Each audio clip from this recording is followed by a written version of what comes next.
All right, Shabbat Shalom, everyone.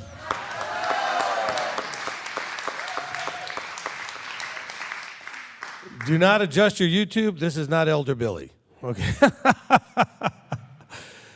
He's at home recovering from whatever's been going around with a lot of people, so let's go ahead and keep him in prayer. But anyway, Shabbat Shalom. Welcome to the Friday Night Torah Study.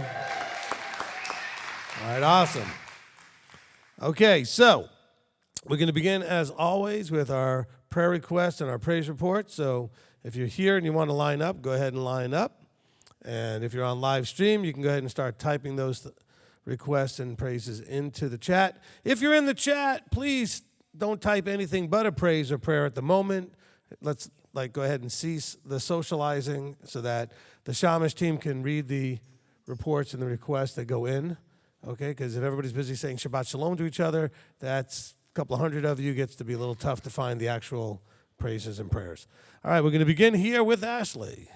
Shabbat Shalom, Rabbi. Shabbat Shalom. I wanted to come up here and make a couple of praises. This is going to probably be silly, but praise Abba. Adar broke her arm, her wrist, and her finger.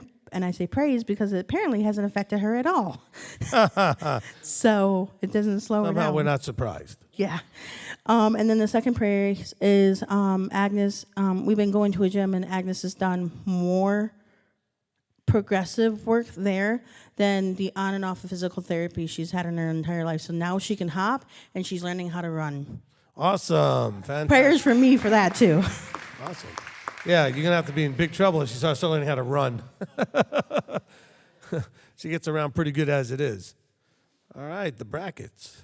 Shabbat Shalom. Shabbat Shalom.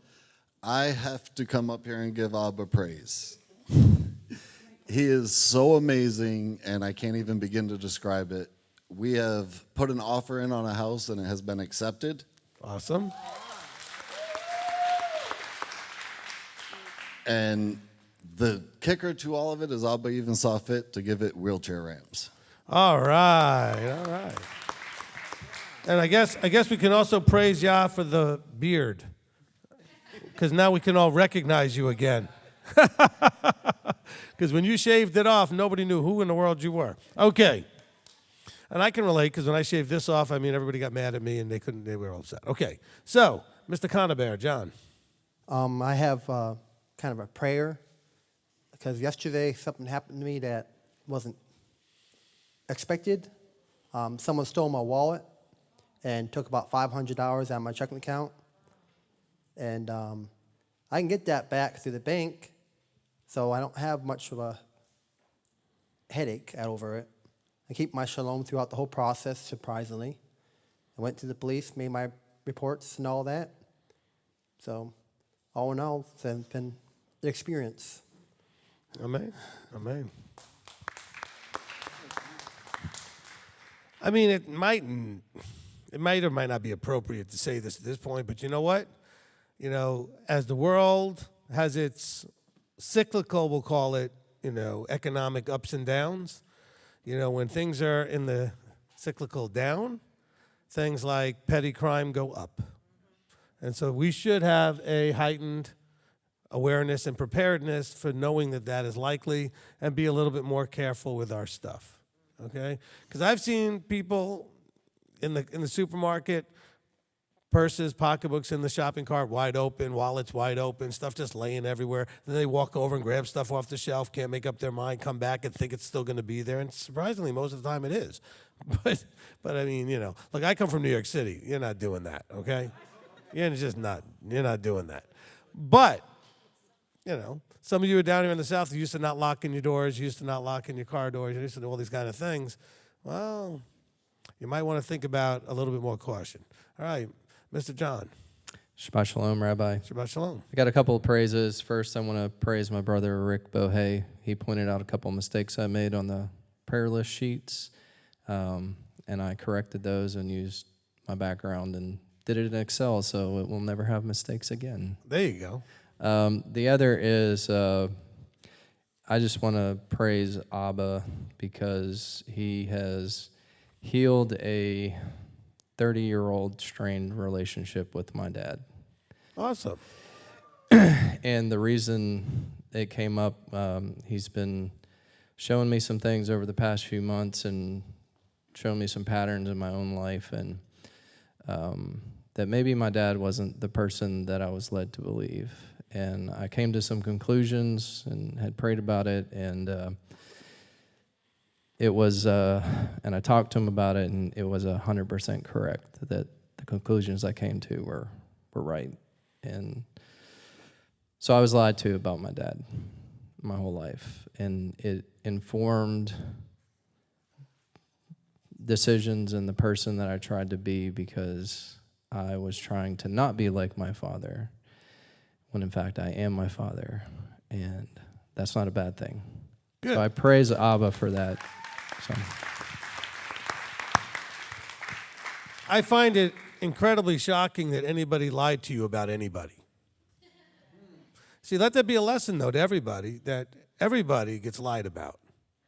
So without your own, research, so to speak, or your own personal experience, why would you believe anything anybody says about anybody? I'm just saying. Because your first thought should be, I wonder if there's a reason or bias to what I just heard. If somebody really doesn't like somebody, they may paint a different picture than is the actual reality. Just like if somebody really, really likes somebody, they'll overlook a bunch of stuff and paint a different picture than the reality. Any kind of strong end, the spectrum ended, like really, really liking or really, really don't like, tends to skew the way the people see those people or in the way they talk about them. So I think we should be very cautious, okay? Look, one of the reasons I gave you the color code test to do for the personality stuff, and even the love language things for couples and things like that, is the underlying thing was understanding yourself so you can understand others better, okay? And so I think John, part of what he said was now he's understanding himself. He also understands now his father better. Okay, so you have to always look from the point of view as, when someone does anything, even if it's terrible, maybe it's because that's all they know and they were treated terrible. I mean, we're only going from our own experience and we're upset. But, my father, the way he treated me, no surprise. His father treated him exactly the same way. How do I know? Because my father told me all the time. And I saw other family members the way his father was. Okay? And so, now his father wasn't around for me to spend that much time with necessarily, but I mean, everybody talked about him. I mean, he was around long enough that I did see him. We just didn't have much of a relationship. But, you got to do your own research. And let that also be a lesson as you're running your mouth about people. Are you painting an accurate picture? Or is it filtered through your emotional space? Be really careful with that. So thank you, John, for sharing that. Okay, Janet. Shabbat Shalom, Rabbi. Shabbat Shalom. Let's see, we have John, Janet. There seems to be a little thing going on here. Okay. So I wanted to praise my father for the leadership and the structure here. So my daughter went for just do a presentation of, there was a couple of students selected. She ended up going to Florida with your blessing. But what strikes me about that is that she's listening to us right now. She actually took her second tithe to buy them the food before Shabbat, and she told everybody, "I'm going to be in the room," observing. But I praise the Father because of the way we've been taught. We've been taught the right way here. That wasn't the case 6 or 7 years ago when we started, and we started with a congregation where they wouldn't be honoring the Shabbat the way it was supposed to be. And we didn't know any better because we didn't know, but now we know. So I just see so much blessing, Rabbi, since we've been here. The growth was there before we moved here, but ever since we've been here, it's been a blessing in all ways. So praise the Yah for that. Thank you. I knew somebody was going to bring up the excuse for me to say something that came up, really profound thing came up in a conversation earlier this week in counseling, and it fits perfectly with what you said, Janet, which is this, all right? Got to understand, some of you are thinking, wow, my teenager doesn't do that. Well, your teenager doesn't have a relationship with the leadership, maybe. See, we do what we do. Let me explain what we do. When we are in submission or obeying, you know why we do it? We do it because we trust. Why do we trust? Because we have a relationship. We know. So when you look at the Israelites, and you see that some of the Israelites obeyed and some did not. We see this when the 10 went out, the 12 went to spy land, and 10 came back with the evil report. Okay, well, guess what? 2 trusted because they knew who they were dealing with. Okay, guys, don't expect your wives to submit when you're not trustworthy and they do know who they're dealing with. Okay, but if they know you, meaning they know you will take care, you will provide, you will keep them safe, then it's easy enough for them to do that. Okay, and so in Valentina's case, she has given herself the opportunity to taste of, meaning she's come and counseled and to put to use some of the things. That's what Yeshua talks about it. Moses talks about, come and taste of these things. In other words, take an opportunity to put these things into play. Go and experience them and then apply them. And then through that, trust is built because then the relationship, then you say, wow, I know the leadership and I've done some of the things and it's worked like they said it would, et cetera, et cetera. So, this is something that, I'm very proud of you, Valentina. I know you're watching, and she's like any other teenager. She wasn't always in this place. And then as she started to get a chance to finally come and take a shot at talking to leadership, and we've developed a relationship where she now trusts to come with, as needed, questions and things like that. So the submission and the obedience is because she trusts that it's going to play out the way we've told her, the way the Scripture tells her, and that she's really coming to know Him through interacting with Him and through interacting with us, the leadership. And so I just want to kind of make that experience. So just understand, obedience, did we make that meme yet? No, Brianna's working on something with that. I gave it to her yesterday. We were eating. I said, we obey because we trust, and we trust because we know. We have a relationship, okay? So we obey whoever it is because we trust them and we know them, all right? At least submissive obedience. In other words, not fearful but voluntarily submissive obedience. So let there be a lesson to all you men with your wives. Let that be a lesson to the wives. Maybe you should be trusting and submitting to your husbands, but are you actually accepting what you know, that they really are trustworthy, they really are protective and providing and everything else, and then you just, for whatever reason, came through life a certain way, you just never learned how to trust when you see it, you know? We're resetting a lot of things for a lot of people. And we're not doing it actively, like, come here, I need to reset you. People come to us and say, please reset me.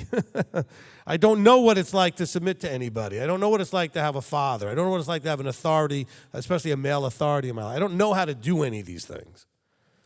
And a lot of you have heard me refer to some of the ladies here who've asked, for me to be sort of that father role for them. So I refer to them as daughters. But you have to understand, almost every one of them looked at me afterwards, the day they said, do you think we could do this?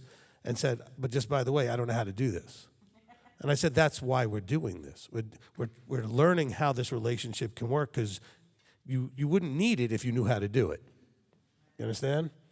But you need it because you don't. This is part of why we're called into, so many of us that are such terrible messes are called into, like having the bubble pop, we're called into this because we don't know how to do this. We've never had anything solid in our lives. You don't know how to trust anybody. Everything's always gone upside down and sideways in a disaster. So some people come to me all the time, I don't know how to do this. Good, that's where you're supposed to start from. Okay, he puts us there on purpose. And he calls us when we're in, he's like, why didn't you call me when I was in a better place? Because you need to be in this place in order to get started. It's just, remember, they started in Egypt, they weren't in a great place. So let's just kind of keep that in mind. All right, Rocky. Thank you, Rabbi. So I got reports from my doctor, and they shocked me because I've had Barrett's esophagus for years, and they said it was gone. I was like, wow. But I still have GERDs, which it could turn into it. And then I had this CT scan of my lungs, and they said there was no mass or nothing. Everything was clear. But it's like, well, how can you explain me spitting up blood for 3 weeks? And they can't. But it's like, praise him. But I also want to ask for prayer. I want to pray for myself and for all of us. I've been so badly abused by my father, and I can't even speak of the things that he used to say to me. I mean, it would be improper right here. And we've all been abused, and it was never my fault. Never. I was so victimized. And the thing is, it hurt me then, and it has still hurt me now. It's so sad. And then when I came here, that I realized that I was fully responsible for every aspect of my life. That the only way that I could stop that hurt is I had to do it. My father wasn't going to do it. But I wanted to anesthetize it. I wanted to rationalize it. I wanted to justify it. But now I have to accept it. And I also wanted to disguise it. And I know that we all do that. And my prayer is that we all do that. It says something, I'm going to paraphrase it, that we're supposed to come to him with a contrite heart. And a contrite heart means you've been beat to pieces. So, for what it's worth, pray. Pray for us all. When we're a family, I'm struggling right now. I need support. I really wanted to go home and see my kids, and I wanted to go see my sisters. But I realized this is where I need to be. I need the support from you, because you're really true in my family, Amen. And thank you. And if you would watch to he who overcomes, it even says that. It talks about that in actually part 9, And if we're going to have Yeshua's heart, we got to put you guys as family. We got to think that. It's got to be in our mind. I want that more than anything. So, thank you. Amen. All right, so, hold on a second, Rick. All right, so, look, all right. There's a lot to what we've been through, right? And that was your journey. And I don't want to say necessarily he was supposed to go through it, but he allowed it to happen at least, right? You know, I won't believe he caused you to go through some of the terrible things you went through, but he allowed it at least, okay? He allowed it. You know, I was watching a conference this last couple of days, right? It was a conference that, oddly enough, was not over the weekend. And one of the guests there was Mike Tyson. And Tyson went through, I don't know if you know anything about his story, but Tyson was raised in a very hellish environment, okay?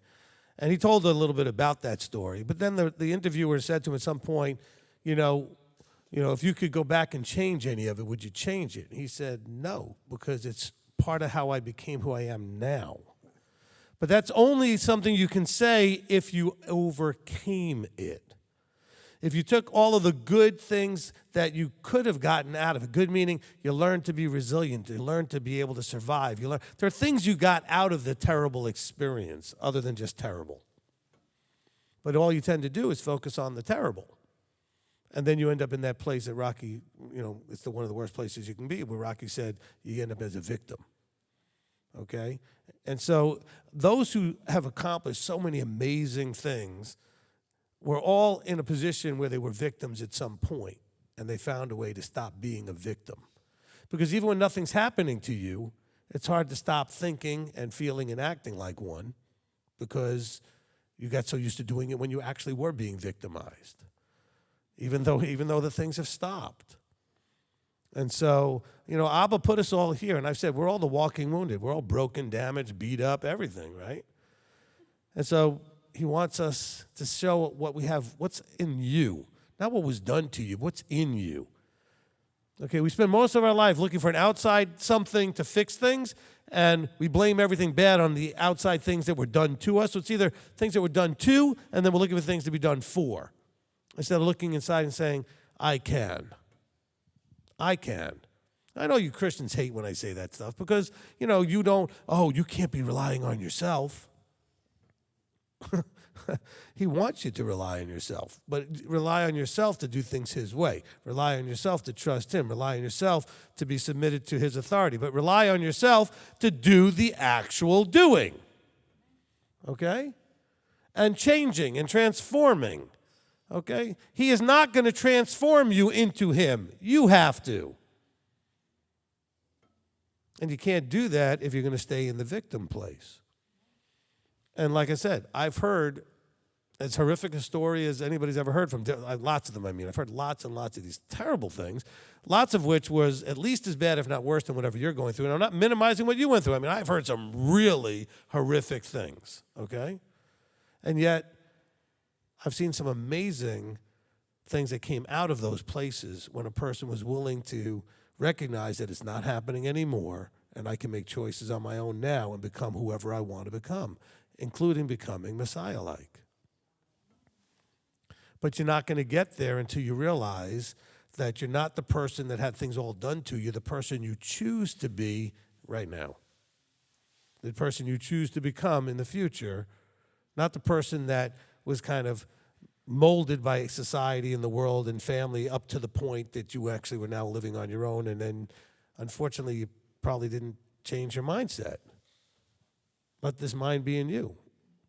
Well, in the mindset of Scripture is all things are possible. But if you don't think anything's possible because you're in the victims don't think anything's possible. Okay? That's why the victim, Israelites at the sea, waiting to figure out how they're going to die. Are they going to drown, or are the Egyptians going to kill us? They were in victim mode. Every time they said to Moses, well, why did you just, kill us in Egypt? Why did you bring us out here to die? That's victim mode. 12 went out to spy the land. 2 came back. 10 victims. 2 free people. They're all slaves. It's not just slaves to sin. You know what? Yeshua, the whole process set you free from the slavery to being a victim. The slavery to, I can't, I'm no good, I'm worthless, I have no value, I'm just rejected. Okay? You're a slave to that junk. He wants you to be free from that junk. Well, then accept his setting you free. Stop walking in, thinking like, acting like, and believing like that old you that was supposed to die. Yes or no? Yes. All right? Okay, I almost had a T. Harv Eker moment. I was going to say yes or yes. Okay? But I'm serious. When are we going to embrace the reality that the old you, first of all, is supposed to die, but in reality does not exist right now unless you keep it alive? Because you're not the 3-year-old you were, the 12-year-old, the 18-year-old, the 20, whatever it is. You're not that person all the way up to whatever moment you came and had your bubble popped and realized other things were possible. You know, I really haven't said that. Usually when we talk about the bubble popping, I talk about it from the point of view, he opened your eyes so you would seek him. That's true. But you would never seek him the way you did unless you realized more was possible. Okay, there's something greater that was possible. Instead of just waiting to die and hoping it came sooner than later. But are you going to embrace that? Remember when I talk about Revelation? This is revealed stuff. It's of no use. It's just information if you don't embrace it, receive it, and then live it out, walk it out, put it to use. All right? You know, Tony Robbins in his 30-day personal power program, I remember this from 30 years ago when I listened to it. You know, he used to say, I love this one little thing he said. He says, any of you listening right now, because it was on an audio tape, he says, do you know anybody that knows what to do, how to do it, and everything else to fix their life and is not doing it? And of course I was like, of course I do. He says, do you look at that person in the mirror every morning? Do you know that person intimately? Because we're very quick to see other people, but do you see yourself that way? And so this stuff I teach you that he's giving you through this ministry is of no use to you unless you go ahead and receive it and then put it into action. Okay? He is not going to spend forever with a bunch of victim mentality, whining, depressed, and full of anxiety people. You're going to have to realize that stuff's all got to go. Okay? And some of you think, but I've got all this anxiety because you're so busy not in the present moment. Depression's the past, anxiety's the future. Where's room for now? What about just dealing with what's happening now? You can deal with now. No, you can't. Yeah, well, that's because you're so busy trying to deal with now when you're overwhelmed by everything else. You're just crushed by all of this huge timeline. There is no past and there is no future. There's only now. This is the only real moment. And in this moment, you could choose to be happy. You could choose to have peace. You could choose to be angry. You could choose anything. No, I can't. Well, then you have to open up your mind to, he popped your bubble to give you an opening of your mind to all the possibilities. I mean, do you believe Yeshua is the Sar Shalom, the Prince of Peace? So why don't you have any? Why is yours disturbed all the time? Because you're not fully embracing him. I don't mean him like in a Christian way. I mean him. Everything he said, he's the Word. He teaches you what brings peace. I have a whole teaching called Peace in a World Not His. Do you guys, maybe need to go back and watch that again or listen to it again, right? All right. Rick. Okay, let's see. All right, I want to praise Abba for you showing us how to do this, for putting those puzzle pieces together. And as I view this, when Abba popped our bubble, my bubble, he presented an opportunity, and you've clarified that immensely. But today, I get to change. I don't have to. I get to. This is an opportunity for me to, I get to. Amen. And I'm grateful for that. Amen. All right, listen. I had a conversation with somebody the other day, and, look, I'm 60 years old. I have a little bit of a perspective. A lot more than when I was 30 years old. You understand? And actually, when I first started in ministry with a congregation, I was 35 years old. I had been married for 5 minutes, and I had really very little perspective, okay? But now I've been married for 25 years. I got 2 adult children. I got 1 married. I mean, I got a lot more things going on that I've had experience. I've got to see and witness. And I can tell you, I've watched societally, generationally, people get weaker. I don't mean they don't go to the gym. I mean, inside, they get weaker and weaker. Okay? And what do? We coddle that. We feel bad for them. So we are enabling it. See, people don't like sometimes when they come to me because I'm not going to do that. And you're thinking, well, where's that gentleness and all? Go out. Do you read the scripture? Yahweh has no patience for nonsense. Okay? Why should we? But you guys, I know like we have the society now, everybody gets a participation trophy. Okay, I'm going to disagree with that and agree with it. You should get a participation trophy. You should not get a trophy just because you showed up. Okay? You should get something because you tried your best and you made the effort. And then you didn't give up and eventually you succeeded. See, that's what participating means. So you guys are all sold a Christian idea of just believe he exists and you got your golden ticket and now you're going to be in and he's going to do everything from there on for you. No, he called you to play in a game, a participation game. And it's not the one where you go find the right field to go hide in. Any of you guys remember that in Little League? Because there was never a lefty to pull it to right field, so everybody wanted to hide in right field. Okay? You sit there, bored out of your mind, the ball finally hits your way, probably hits you because you weren't paying any attention. Okay? All right.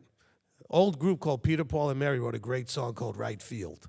Okay? Where this kid's playing in right field where nothing ever happens. Okay?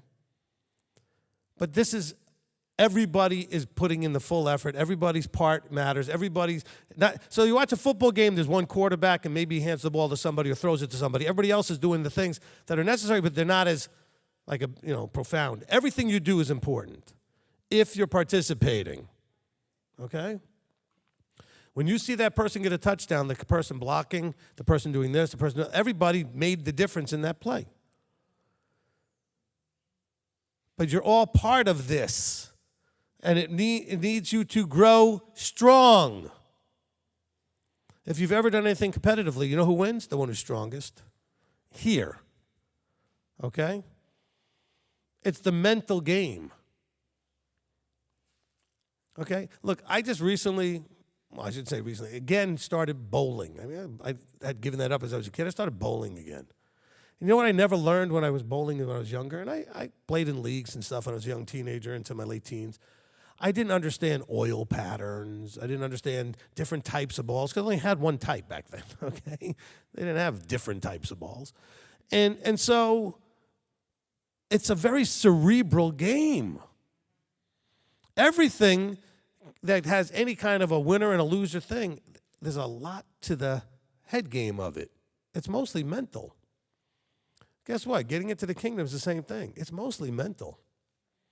And it's also having the mental deal with the emotional.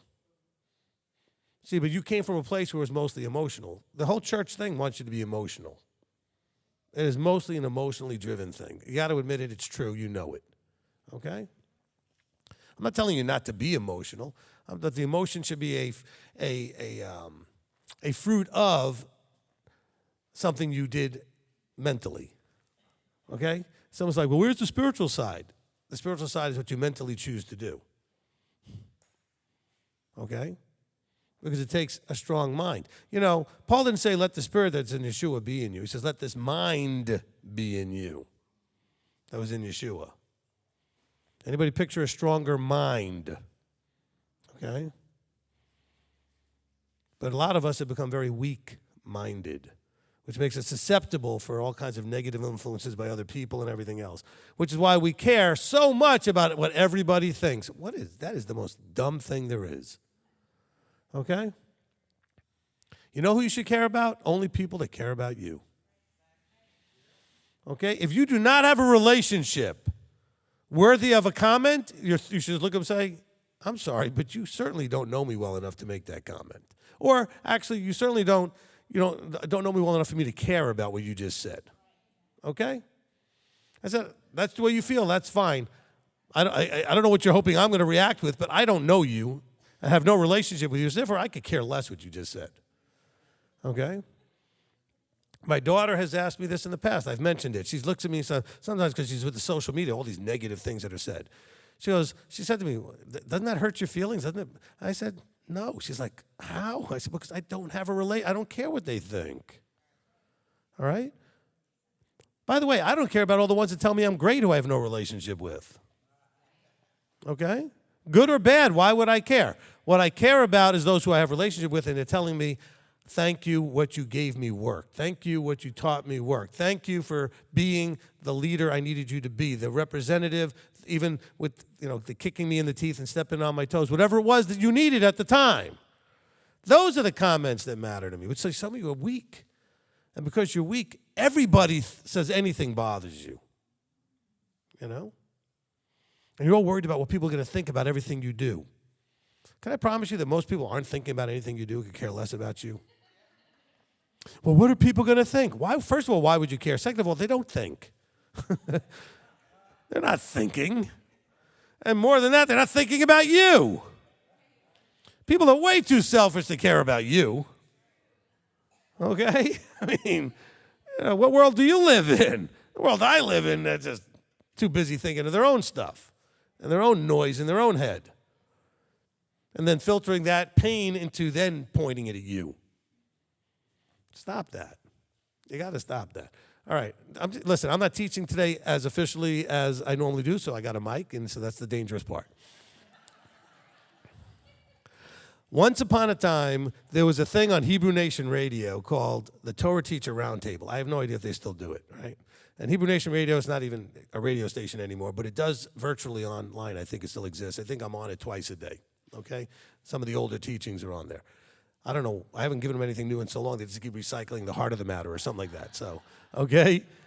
It's so old that it's called Now is the Time Ministries, which is like got to be, 2012 and earlier. So anyway, but on the Torah Teacher Roundtable, we had 5 people that were supposed to be Torah teachers, all taking turns having to say some things about the Torah portion, right? But see, all 5 of these are Torah teachers. You give a microphone to one. So we had 2 hours for 5 people to try to get their 2 cents in. So we went in order, but inevitably somebody would say something that somebody else wanted to jump in on. And now bear in mind, we're all on Skype at the same time, talking to each other in a text, waiting our turn to speak. And so each one of us is trying to get the moderator to let us speak. So we did this thing called the memes. We type in M-E, like me, like I want to go, I have something to say. And then the person would always do this. They would lie. I'll be quick. You're a Torah teacher. 45 minutes might be quick. Really, we only have time for you to have like 2 minutes because it's not your turn, right? So that was the funniest thing. So when you give me a microphone, you're going to get what you're going to get, all right? And anytime people say stuff, it's going to inspire things that maybe you need to hear. That's what I'm going to do. I'm not apologizing. I'm just taking the time I need. Okay, Shamish Rob. Hey, look, it's good to be the boss too. I can do what I want. I can do what I want. Nobody's going to put the hook and pull me out of here. Okay. All right, Shamish Rob. Okay. Look, Elder's not here. I got to keep him entertained. He's at home laughing. Go ahead. From Catherine Dime, says, still recovering from COVID. In doing laundry earlier, I took the last step on our stairs and missed and hurt my right big toe. Praying for my big toe Praying my big toe is not fractured / broken. It hurts. And prayers for my travels to the feast and that my toe will not be an issue at all at that time so that I can complete my 6 volunteer slots. I'm really looking forward to seeing you all. Mary Wallen prays I had my identity stolen. Immediately the bank checked with us and the Social Security Administration is investigating to arrest said suspect. Jamie Lawrenson, prayer for healing from non-alcoholic fatty liver, insulin resistance, and pain from my mild spina bifida. Please pray for wisdom for doctors. Sean Hoyt, prayer request. I have been sick all week, wasn't able to work for a couple of days, still fighting a temperature. I was able to make it home in time for Shabbat. Lisa Hersey, prays our daughter is navigating her troubles well. Our son has done 360 degrees since coming out of drugs, and prayers our kids get their eyes open, please. Prayers that he gets better hours, please. Olivia Hoffman prays and prayers for Valentina. She has presented a poster at a student conference in Florida today. Prayers for safety while she's away from home and traveling back. Junior Montgomery, prayers for my wife Vicki Montgomery. God knows her condition with a heart with her heart better than any earthly doctor. Jamie Lawrenson, prayers for 2 moms who went missing a week ago from our area for a safe return and for their families. Amana, April Dykes have 2 different skin infections the last 2 months. Please pray that they will be resolved quickly and completely. Lisa Hersey, prayer for a friend who came out of an operation with a continual extreme sciatic nerve damage. She has been suicidal. Lise, please, my biopsy, prayers please. Biopsy procedure was rescheduled for the 8th of April.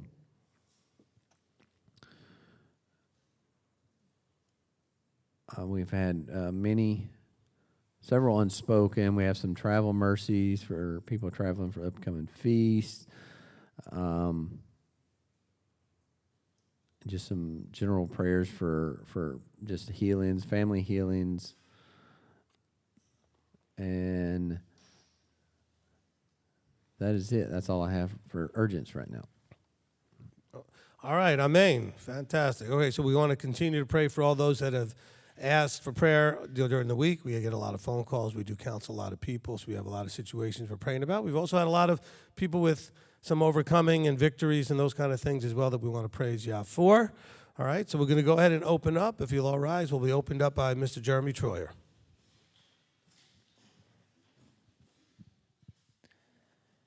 Dear Father, thank you for today. Thank you for this Shabbat, and that it's a special and hallowed time that we can come together as family. I thank you so much for family and community, and for leadership, that we can be molded into like we should be, like a Messiah, and that we continue to walk that path and not get distracted. Thank you for all the prayers and praises that have been said here tonight. I just know, and we know that you answer every prayer according that you see fit, and we trust that your answer will always be the right answer. Thank you for Rabbi and all the words that have been spoken tonight so far. May it not fall on deaf ears, and we just want to be very attentive to what comes after. We thank you in Yeshua's name. Amen. Amen. Amen. All right, you be seated. All right.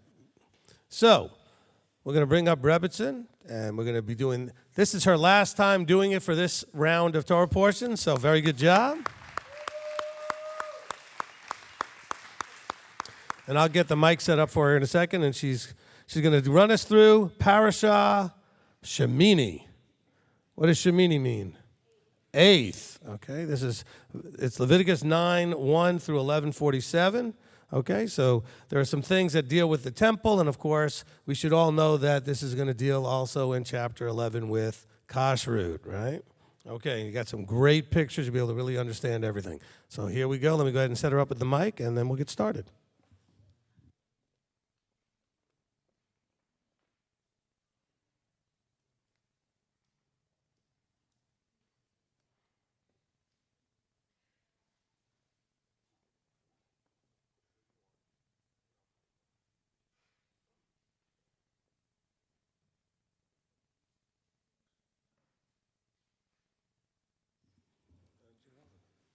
Okay, Shabbat Shalom, everyone. I'm super excited to do Parashat Shemini. This is our first year doing it, and so you'll be looking at a bunch of new images that were drawn for the Little Gem stories as well as for the Katan B lesson. And we actually drew a bunch of extra images just so that we could present a very thorough slideshow representation of the next 3 chapters that we're going to be looking at. Tonight I have a new partner in crime, so to speak. I have Miss Sarah Beth Ott, so welcome her, please. She has a very beautiful voice, so I thought that would be really a wonderful person to read for us tonight. And so we are going to be looking at Vayikra, or Leviticus chapter 9 through 11. So 3 chapters total.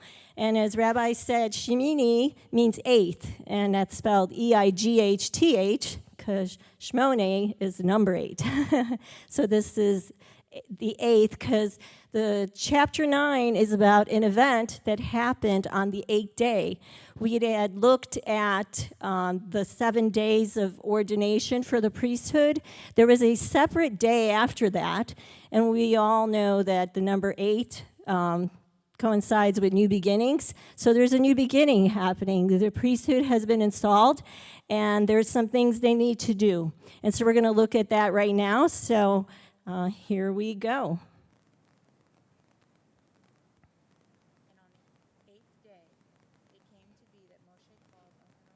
Is it on? I can't hear you.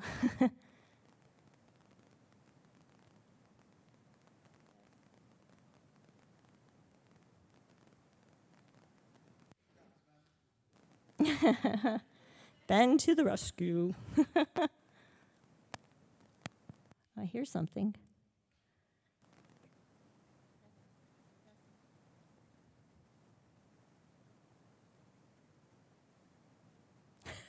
Okay, Selena, see what happens when you're not here? Please pray for Selena. She lost her voice, and so she couldn't make it tonight. Yeah.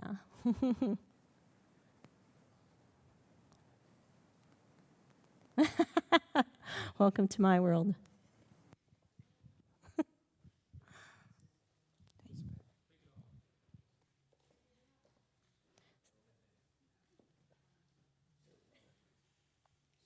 No, you're fine.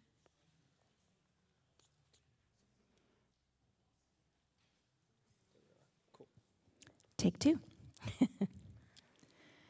And on the 8th day it came to be that Moshe called Aharon and his sons and the elders of Israel. Okay, so very self-explanatory here. So Yahweh is speaking to Moshe, as he always does, and he told him to call Aharon and his 4 sons, as well as the elders, and he's going to talk to them. And he said to Aharon, take for yourself a young bull as a sin offering, and a ram as a burnt offering, a perfect one, and bring them before Yahweh.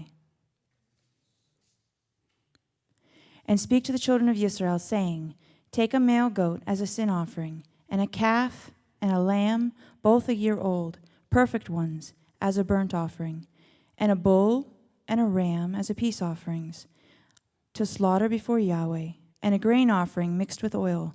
For today Yahweh shall appear to you. And they took what Moshe commanded before the tent of meeting, and all the congregation drew near and stood before Yahweh. And Moshe said, this is the word which Yahweh commanded you to do, so that the esteem of Yahweh appears to you. And Moshe said to Aharon, Oh, wait, no, that's it.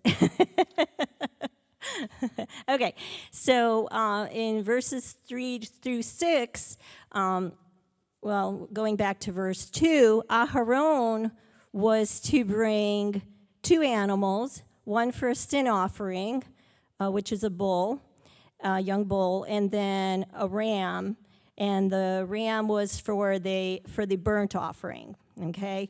And then the congregation was told to bring quite a few animals. So we have the male goat, for the sin, the hatat, the purification offering. And then we have a young calf and a young lamb there. They're less than a year old, okay? And then they were also supposed to bring a bull and a ram for a peace offering, and as well as a grain offering. So this is for that 8-day ceremony.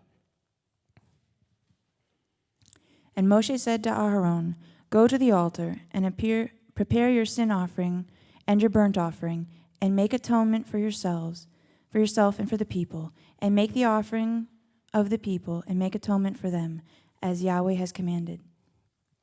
Okay, so important takeaway here is that as Yahweh has commanded, Moshe is to do everything that Yahweh commands him to do, as it says in verse 6, so that the esteem of Yahweh would appear upon the congregation. So Aharon came near to the altar and slaughtered the calf of the sin offering, which was for himself. Okay, so I just wanted to say something about the word calf, because I know in verse 2 it said young bull, so it's just an interchange of words, so it's the same thing, okay? It's just an immature, I gotta read this. I don't know much about animals, so I have to write myself notes, because I live in the city. Bull calf is an immature, intact male bovine that is reliant on milk from his mommy, doesn't say that, but professional terms, or a bottle for growth or survival. You crack jokes and expect me to be able to read it? I'm sorry. And the sons of Aharon brought the blood to him, and he dipped his finger in the blood and put it on the horns of the altar and poured the blood at the base of the altar. Okay, so this is a sin offering for himself, okay? And unlike chapter 4, oh, she's got the giggles now. Okay, the sin offering that was normally put on the altar of incense, so this is a totally different thing. So we just follow what Yahweh says, right? For this one, the Hebrew for the altar is the bronze altar, the burnt altar. And then the blood was also poured at the base from that bull. And the fat and the kidneys and the appendage on the liver of the sin offering he burned on the altar, as Yahweh had commanded Moshe. Okay, there's that phrase again, as Yahweh had commanded Moshe. And the flesh and the skin he burned with fire outside the camp. Okay, so this is standard protocol for the sin offering, is to take it out there and then just burn it all on the altar outside the camp.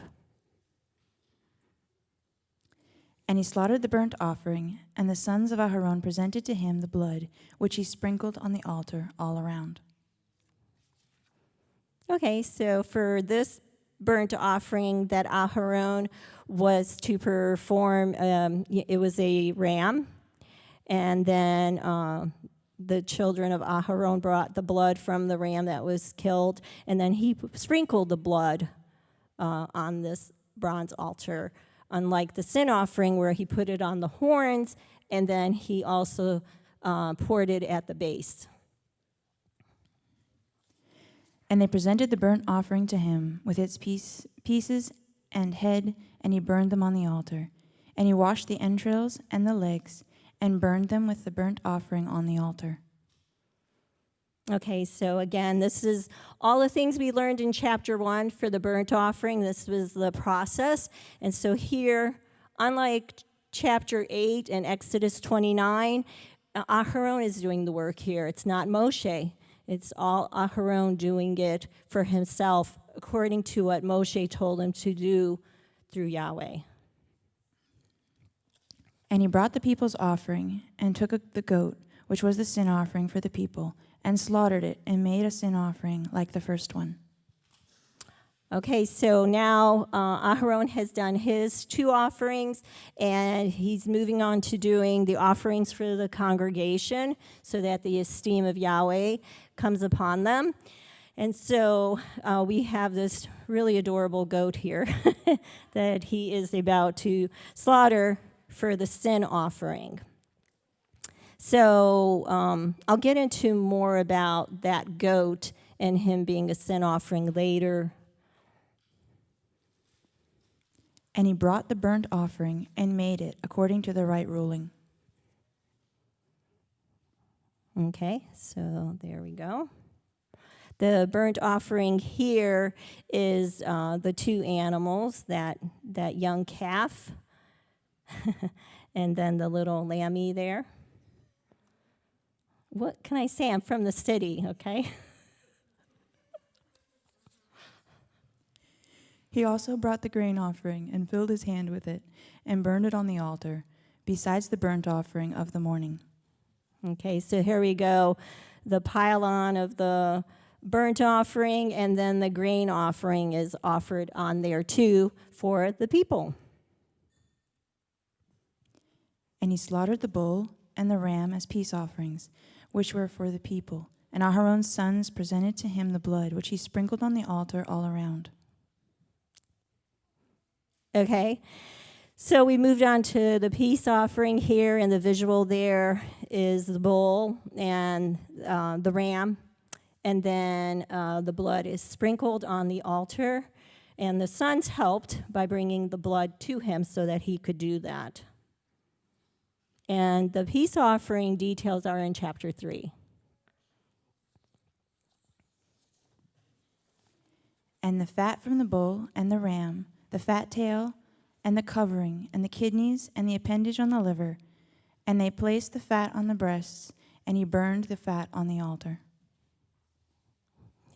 So much attention to detail here is that I always have to bring up that fat tail because of the animal that was involved, being from the sheep. That fat tail is present in that animal, and because it has a lot of fat in it, it's given to Yahweh. But the breasts and the right thigh Aharon waved as a wave offering before Yahweh, as Moshe had commanded. Okay, so this is Aharon waving the breast and the thigh there. And so we'll learn more about that after he waves it, what happens. Aharon then lifted up his hand toward the people and blessed them, and came down from making the sin offering and the burnt offering and the peace offerings. Okay, so after the offerings were done, we've got kind of like an Aaronic benediction here, right? And so that is found in number 6, 22 to 27. Let's go ahead and look at that so that we can see how he would bless the children of Israel.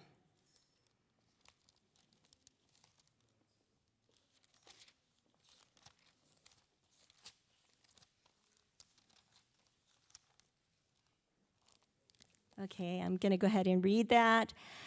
So in number 6, 22 to 27, and Yahweh spoke to Moshe, saying, "Speak to Aharon and his sons, saying, this is how you bless the children of Israel. Say to them, Yahweh bless you and guard you.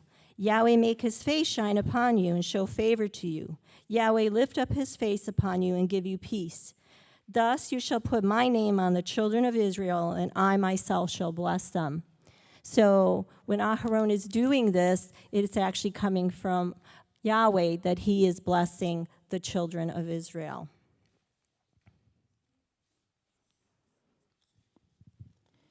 And Moshe and Aharon went into the tent of meeting, and came out and blessed the people. And the esteem of Yahweh appeared to all the people. And fire came out from before Yahweh, and consumed the burnt offering, and the fat on the altar. And all the people saw, and cried aloud, and fell on their faces. It's such a powerful thing to imagine this happening, that this fire is coming from the sky and it's landing right on that bronze altar, and the people are just so in astonishment and awe and amazement that they fall on their faces. And so so that's happening on day 8. And so we're going to go into chapter 10, which is a continuation of the same day. And so our title here is Unauthorized Fire. I like to call this chapter The Conduct of Priests, because we're going to learn all about the do's and don'ts, pretty much. Okay, so here we go. And Nadab and Abihu, the sons of Aharon, each took his fire holder and put fire in it, and put incense on it, and brought strange fire before Yahweh, which he had not commanded them.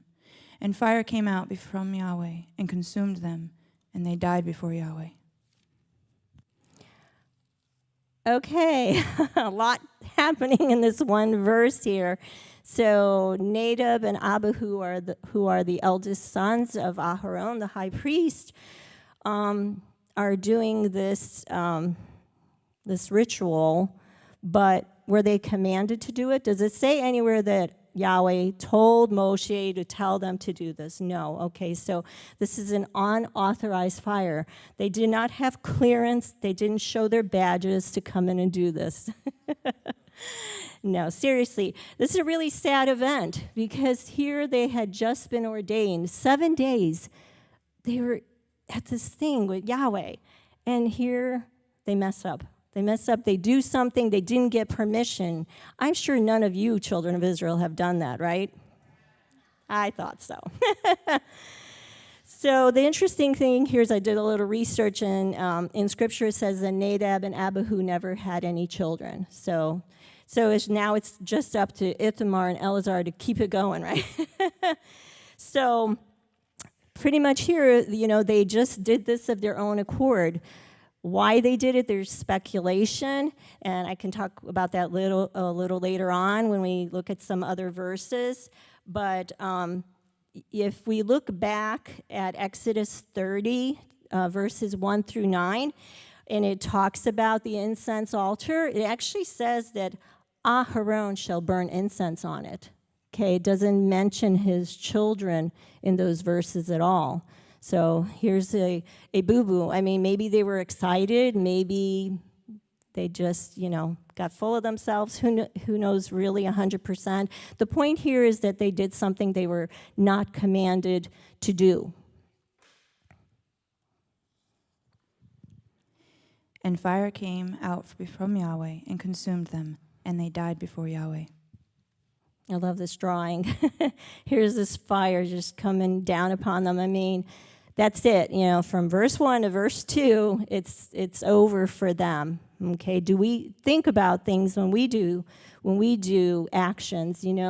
How is Yahweh seeing what we're doing? Even when you might be thinking I'm doing something right, we all remember the story of Uzzah and what he did when he thought he was helping hold up the cart, and not a happy ending for him. So here we go. Aharon had 4 sons, and he's down to half of them, all in just a few moments of them doing something that they didn't get authorization or permission to do. Because let me see here. I think, is it in this verse? Let me look at it.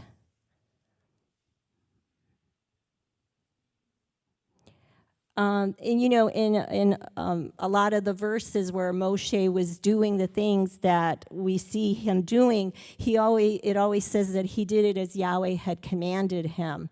Okay, and so they didn't do that. They didn't wait for Moshe to tell them what to do. Moshe was very specific about what to do, and so again, that's the big takeaway here, is that Moshe only did what Yahweh commanded him to do. Then Moshe said to Aharon, "This is what Yahweh spoke, saying, By those who came near me, let me be set apart, and before all the people, let me be esteemed." And Aharon was silent. And Moshe called to Mishael and to Elzaphan, the sons of Uzziel, the uncle of Aharon, and said to them, "Come near, take your brothers from before the set-apart place out of the camp." So they came near and took them by their long shirts out of the camp, as Moshe had said. And Moshe said to Aharon and to Eleazar and to Ithamar his sons, "Do not unbind your heads, nor tear your garments, lest you die, and wrath come upon all the people. But let your brothers, all the house of Israel, bewail the burning which Yahweh has kindled." Okay, so here we have, right after that event, Moshe is speaking what Yahweh wants him to speak, and he's basically telling Aharon and his 2 sons that your duty is to keep going, okay? I mean, you can imagine how they're feeling, losing their brothers, and Aharon losing his 2 sons who were just ordained.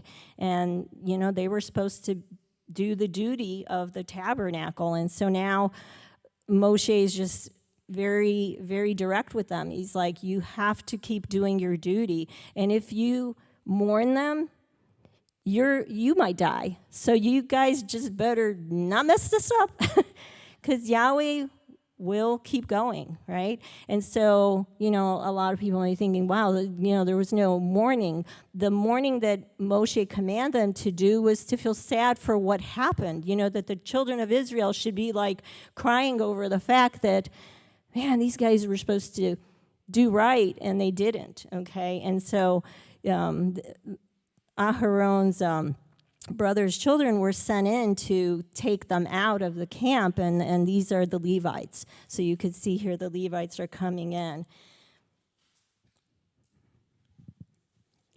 And do not go out from the door of the tent of meeting, lest you die, for the anointing oil of Yahweh is upon you. And they did according to the word of Moshe.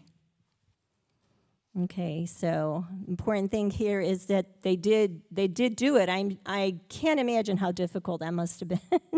But here we go in this visual, seeing that, Moshe is reminding them, you had that set apart oil poured over you to do a work. And so they're probably really scared too. So I'm sure they were more diligent in trying to follow the orders perfectly. Okay. And Yahweh spoke to Aharon, saying, do not drink wine or strong drink, you nor your sons with you, when you go into the tent of meeting, lest you die, a law forever throughout your generations, so as to make a distinction between the set apart and the profane, and between the unclean and the clean, and to teach the children of Israel all the laws which Yahweh has spoken to them by the hand of Moshe. Okay, so we switch over to an instruction in verse 8 that says that Yahweh spoke to Aharon. So let me see here. That is in verse 8. And Yahweh spoke to Aharon, okay? So we don't see that, right? Yahweh always speaks to Moshe. So in this case, probably because of what happened and knowing, Yahweh's very caring, he knew that Aharon needed to hear from him directly, right? And to take things seriously. And so there's some thought that probably the two brothers, this is just thought, I'm just bringing up things, from studying that they might have been intoxicated, and that's why they did those things they shouldn't have done. We don't know 100% because it doesn't say it, doesn't give us that information, but the verses are there to tell the priesthood, this is how you conduct yourself. Amongst all this other stuff that was done wrong, alcohol should not be involved when you're doing your duty, okay? So no wine or intoxicating drink, just that is not when you're on duty, Like, you hear policemen say, no, thank you, ma'am, I'm on duty, or something, when people offer them stuff. So we have to remember that we have to take our job seriously. And because they also had those drink offerings that came with their other offerings, and the drink offerings had wine in them. So, that could be a reason to, engage in it. I remember one feast, this is a side note, we had some women working in the kitchen, and of course we had wine back there for the Kiddush and Motzi, but these women decided that it would be kind of nice to drink while they were cooking. And it was just horrible because nobody gave them permission, A, to take the wine, and B, if cooking's that stressful, then maybe you should go find another job. So anyway, I just was remembering that because they were on duty.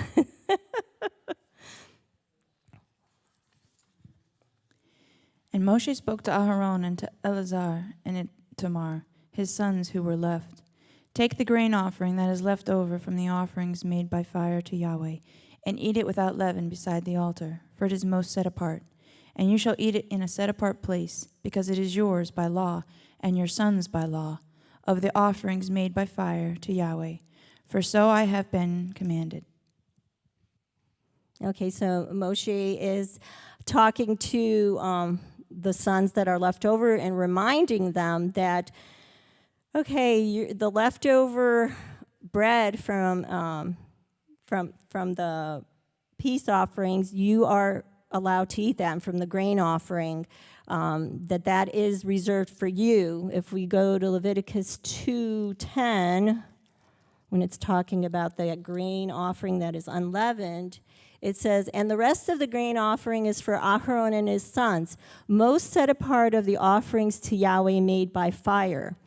So they because it's most set apart, it has to be eaten in the courtyard. You can't take it outside the courtyard. That is a set apart place, and that's the only place they can eat it. Okay, and this is as Yahweh has told Moshe to instruct them.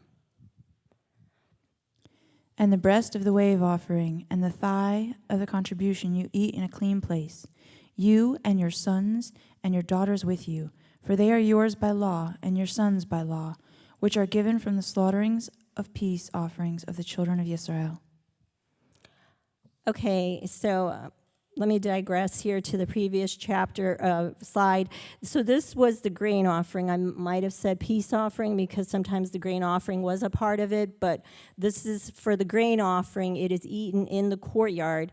Now, the parts of the peace offering that are left are the breast and the thigh. That would go to the priest, and he could take that outside the courtyard and feed his children. And it even mentions the daughters here, which I got a tickle out of. So obviously, the priest here is not going to be in his white priestly outfit because that would not come outside of the courtyard. So he's at home in front of his tent here enjoying that peace offering because remember, that was their only job. So they weren't able to go out and make a living and have a way to get animals. So they relied on these offerings from the people to feed their families. The thigh of the contribution and the breast of the wave offerings they bring with the offerings of fat made by fire to bring as a wave offering before Yahweh, and it shall be yours and your sons with you by a law forever, as Yahweh has commanded. Okay, so here we have Aharon with his two sons now, and that breast and thigh that would go to them because they officiated the offering that was brought. And Moshe diligently looked for the goat of the sin offering, and saw it was burned up. And he was wroth with Eleazar and Ithamar, the sons of Aharon who were left, saying, Why have you not eaten the sin offering in a set-apart place, since it is most set apart? And Elohim has given it to you to bear the crookedness of the congregation, to make atonement for them before Yahweh. See, its blood was not brought inside the set-apart place. You should have eaten it without fail in the set-apart place, as I have commanded. Okay, so I got some splaining to do here. Okay, so first of all, it says that Moshe was wroth. Okay, if we look up the word wroth, the definition for that is angry. Okay, so a lot of people say, wow, leadership can't get angry.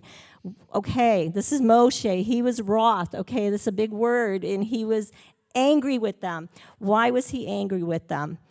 Well, they didn't do what they were supposed to do. So he's like, your brothers just messed up, now you guys. But they didn't do anything tragic. Okay, let me explain what had happened. So he had asked them, why didn't they eat the sin offering? So if we remember back in chapter 4, when a sin offering is brought by either the high priest or the congregation, it was a bull. Okay, but here, if you remember, the offering for the people was a goat.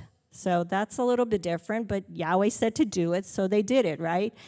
But in chapter 4, if it was a bull that was for the high priest or for the congregation, that bull's blood was first put on the horns of the altar of incense. So once it was brought inside the dwelling place, they could not eat it. This goat, if you remember in the earlier images, its blood was put only on the bronze altar. So because of that, they were allowed to eat it. So Moshe is pretty much trying to figure out why they didn't do that. So we'll see if we get our answer here. And Aharon said to Moshe, See, today they have brought their sin offering and their burnt offering before Yahweh, and matters like these have come to me. If I had eaten the sin offering today, would it have been right in the eyes of Yahweh? And when Moshe heard that, it was good in his eyes. Okay, so what we're trying to depict here is So Moshe had spoken to the two sons, and I find this really sweet that the father, that Aharon, is answering for them. Okay, he is their authority, right? So they have enough respect to just let their father answer for them. So the father is saying here to his brother, okay, pretty much we've kind of lost our appetite after what happened. Give me a break here. I just lost two sons. We didn't want to mess up. We pretty much knew that you don't usually eat the sin offering, but just if you could just cut us a break here. It's been a rough day. So, he was just referring back to what had happened that whole day. And so because of what he said, Moshe was satisfied with that answer. Okay, so now we're going to move into our last chapter, which is breaking away from the events with the ordination and the offerings, but we're going to still look at animals. So chapter 11 is the Torah of the Tahor and Tameh creatures. Tahor meaning clean, and Tameh meaning unclean. And so because this is a YM2I presentation, I'm going to have Brianna come on up and show you the crafts that are related to Shemini, and then also the Katan B notebook page. They're really adorable. So you ready? Yeah, let's just do one at a time.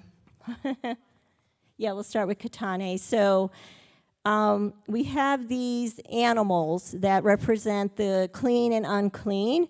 The first one being a beaver. Is he clean or unclean? Unclean, good job. Okay. Okay, animal number 2. A chicken. Clean or unclean? Clean, thank you. Okay, number 3.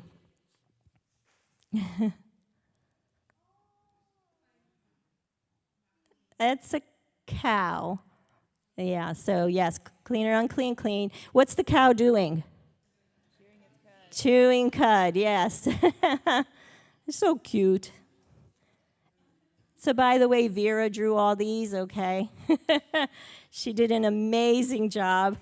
I couldn't pick that. So we have 12 of these, okay? I just couldn't pick. It's just, they're all so adorable. Okay, are we in number 4, elephant? Kids are going to have fun making those. Okay. Clean or unclean? Unclean, okay. Next, number 5, giraffe. Oh, there we go.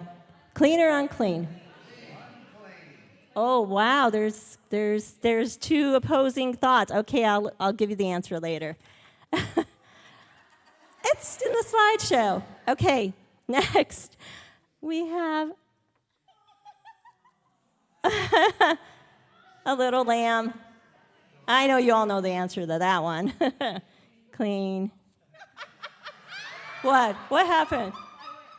Oh, you ate it?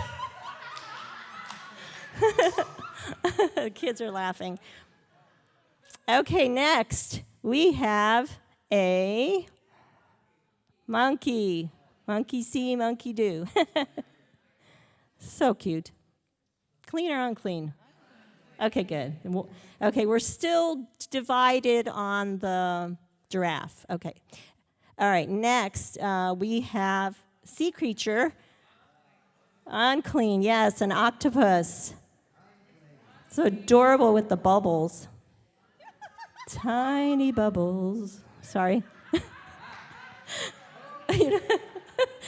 Next, we have number 9. Unclean owl? Yep. Give a hoot, don't pollute. I'm sorry, what is wrong with me? All right, next. Oink, oink. Clean or unclean? Yep. Okay, next. This was just for fun, okay? Nobody eats these. That is a rainbow fish. I just thought it was just so cute to make. No, unclean. I know it looks like it has scales. Those are not scales. Those are just for fun. Okay, then number 12, last but not least, we have, Oh, we have two. We have trout. I don't know. That looks like a puffer fish. I don't remember. I told you, I'm a city girl. I don't know animals. Okay, I know that's a trout. Clean. Okay, why is it clean? Oh, you guys already know. Okay, awesome. Good job. Oh, we'll tell you later. Okay, now we're going to move to the Catan B notebook page. This is so much fun. Okay, so what we have here, which I can't see it. There we go. Okay, so we have here on the left side the tahor, air, what do we call those? Not air animals. Birds? Okay, that's fine. Flying creatures, that's what I meant to say. Flying creatures. Okay, then we have clean and unclean, which tahor is clean on the left side and tameh is unclean on the right. So we have our flying creatures. We have a duck and a bat. Okay, then we have our land animals. We have a clean sheep and an unclean pig. And then we have our water creatures. We have there a finned and scaled fish, probably a trout there. And then we have a little crab, which you can actually take them out of the water. Okay, this is super duper adorable.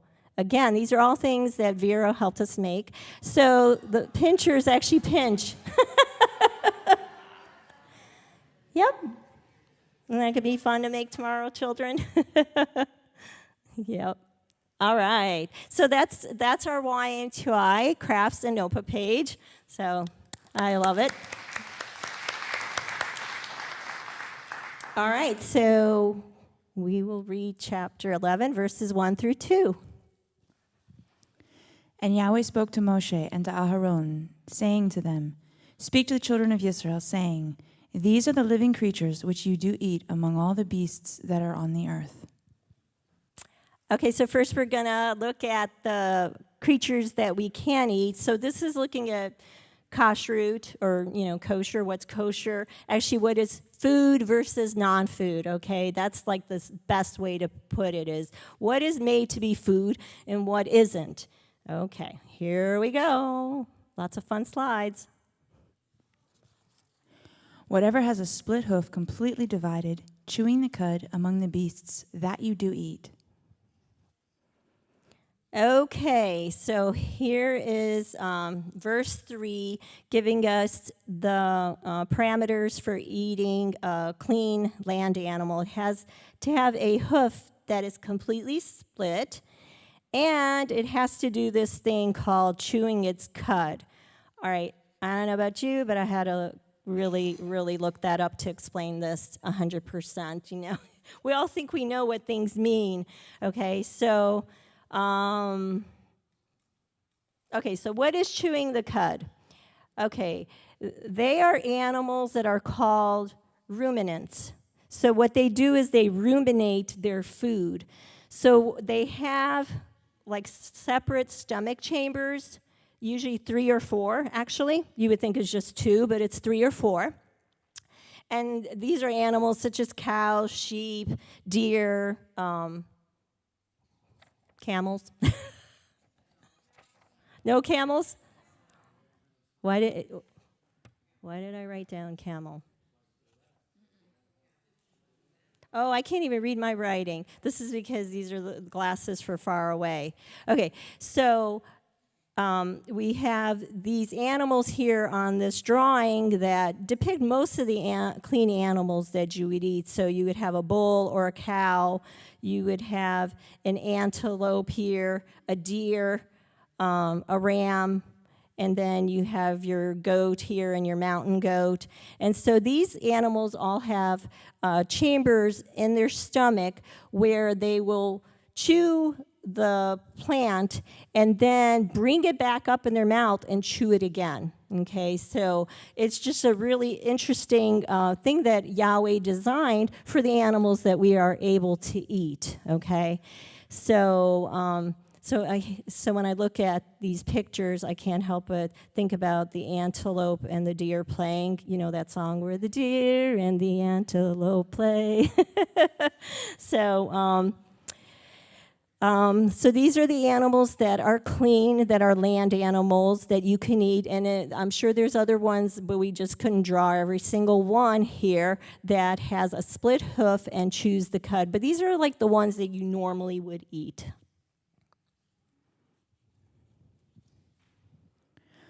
Only these you do not eat among those that chew the cud or those that have a split hoof.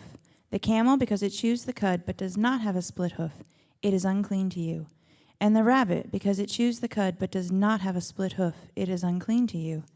And the hare, because it chews the cud but does not have a split hoof, it is unclean to you. Okay, so again, the camel is an unclean animal. I don't know why I looked at that funny.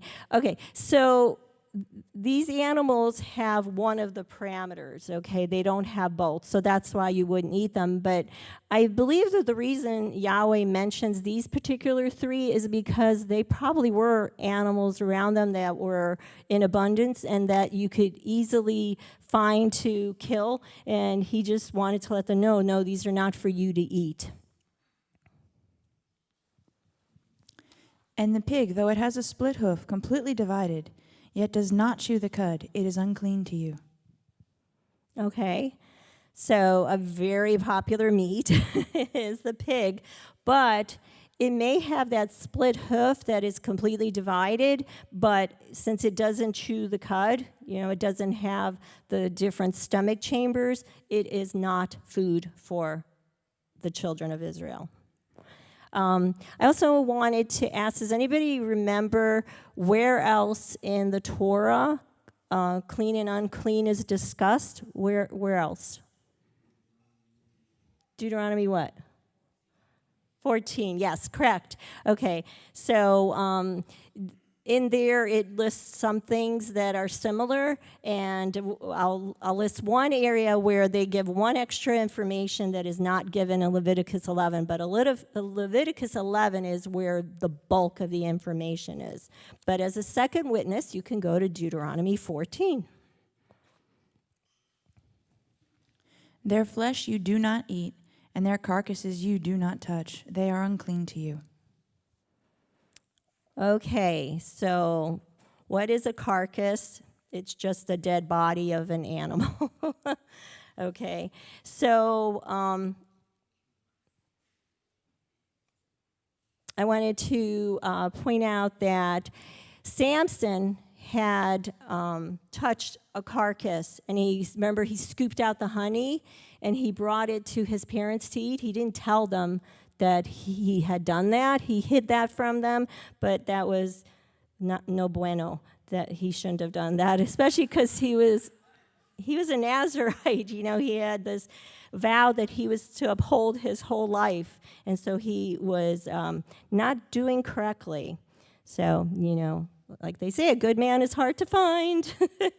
All right, so I'm going to turn to Deuteronomy 17, verses 15 to 16, and read that.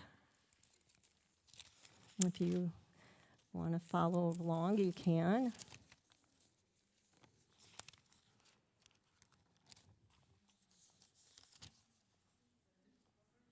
(15 and 16).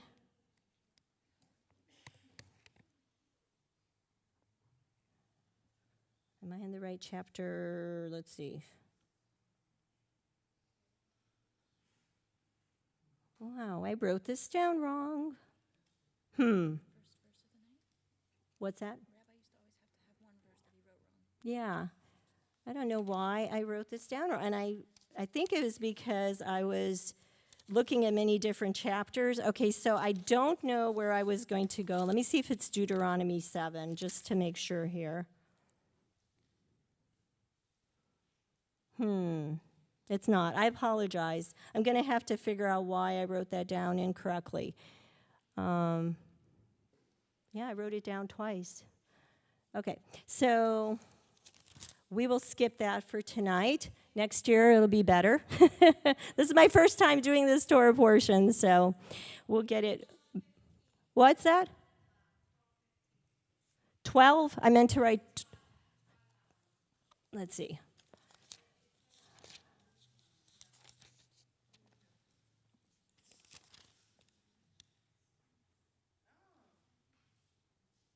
No, that's not it either. Well, okay, we're just going to move along, pretend that didn't happen. All right, let's move on to the water creatures. These you do eat of all that are in the waters, any one that has fins and scales in the waters, in the seas or in the rivers, that you do eat. Okay, so for the water creatures, 2 parameters again, 2 requirements. Must have fins and must have scales. So we have here examples of some of those fish. We have a trout right here. We have salmon. And then we have a halibut right here. Okay, but there's a lot more fish that have fins and scales. I can actually read you the ones that I wrote down that are popular. Anchovies, carp, cod, flounder, haddock, herring, mackerel, perch, pike, pollock, red snapper, sardines, sea bass, smelt, sole, striped bass, tilapia, tuna, and whitefish. And now, if you do eat caviar, it must come from one of those clean fish, okay? You wouldn't just eat any old caviar.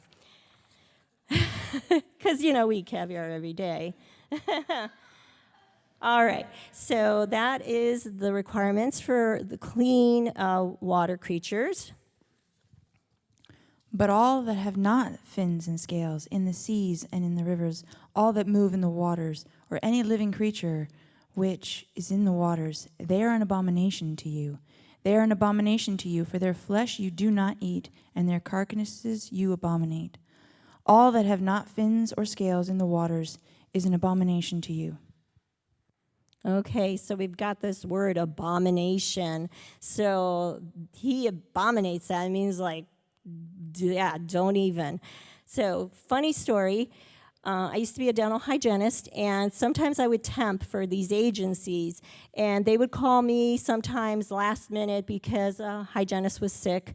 And believe it or not, quite a few times, the reason I was called in at the last minute is because inevitably the hygienist went to a restaurant the night before and had some unclean type of marine life, and they had the biggest stomachache ever. And so just goes to show you, these are not food.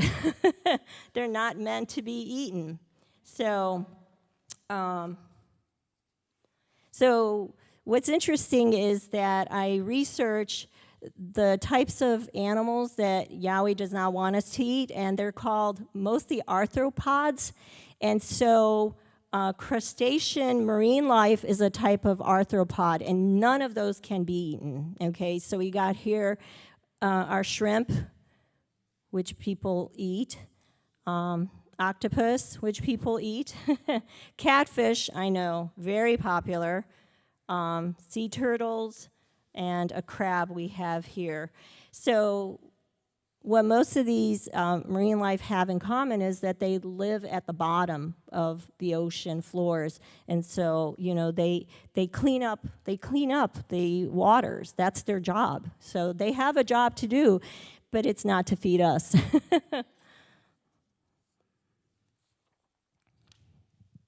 And these you do abominate among the birds. They are not eaten. They are an abomination.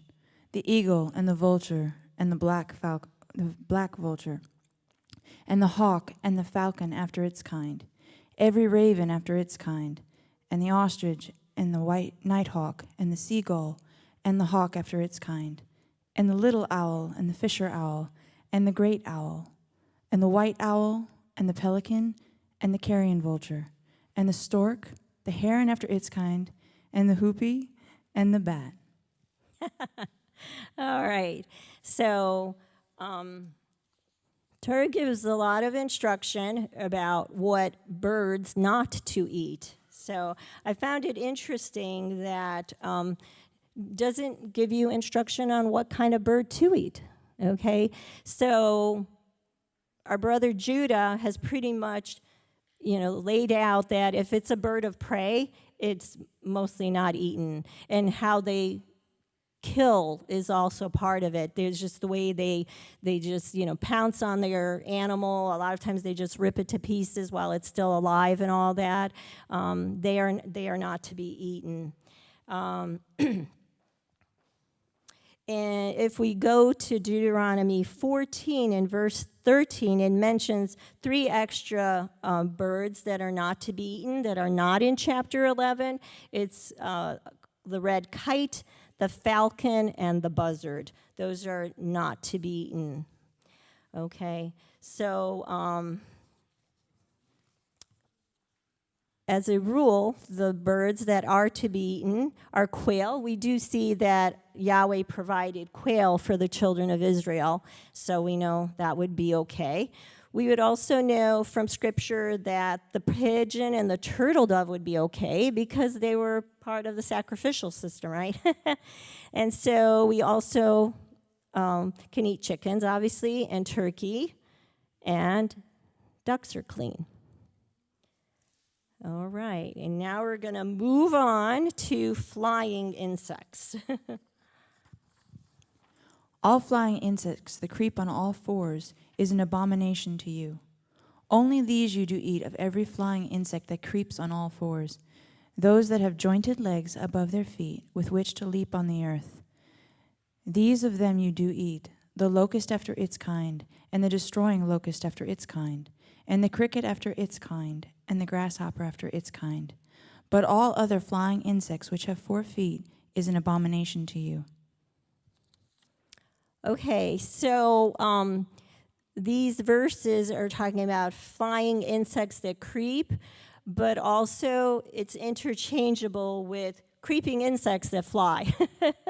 As a matter of fact, the 98 version and the 2009 version swapped what they called it. So it's either or.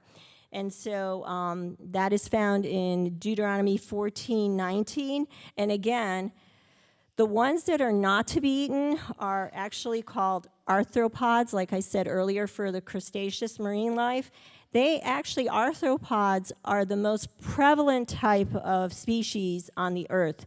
They actually make up 75% of the species, okay? But they are not made for us to eat, even though they're in abundance. Yahweh did make allowances for these 3 here on the left because of the way their legs are made, the way their joint is, so that they can hop. So, the locust, this is the grasshopper, and then the cricket here, okay? And so what I found interesting is that a lot of these insects have things that can make you sick, okay? So why would you want to eat that anyway? You never know what it's carrying. It's a carrier of something. They can be as little bit as just biting you or stinging you, or actually full on making you sick, like ones that give you malaria or yellow fever or Lyme disease from ticks. So you wouldn't eat a tick. So they're very dangerous. So Abba, who's all knowing, has told us, don't eat these because I know they can hurt you.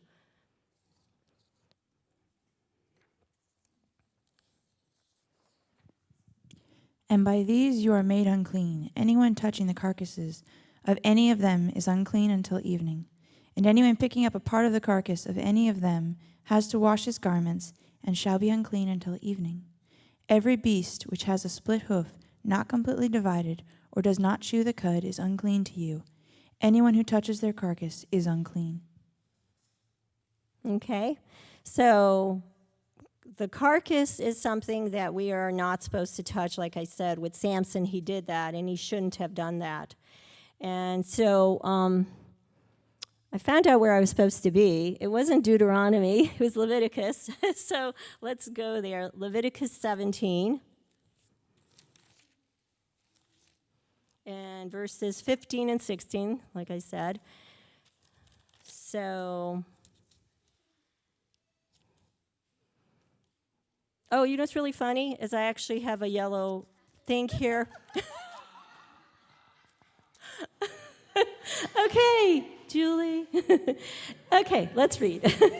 And any being who eats a carcass or what is torn by a beast, be he a native or a stranger, he shall wash his garments and bathe in water and shall be unclean until evening. Then he shall be clean. And if he does not wash or bathe his body, then he shall bear his crookedness. Okay, so the reason I had wanted to turn that to that earlier had to do with the carcass. And so I'm glad that I actually wrote it down correctly here. That's because Deuteronomy 14 was involved, so I think I had Deuteronomy on the brain. So in Deuteronomy 14, actually, verse 21, it says, do not eat what dies of itself. So you might be tempted to think, oh, wow, that sheep just fell down and died. Maybe I can eat that. No, you can't. So you are not allowed to touch it or to eat it. It's unclean. And whatever goes on its paws among all the creatures that go on all fours, these are unclean to you. Anyone who touches their carcass is unclean until evening. And he who picks up their carcass has to wash his garments and shall be unclean until evening. They are unclean to you. Okay, so more information on carcass.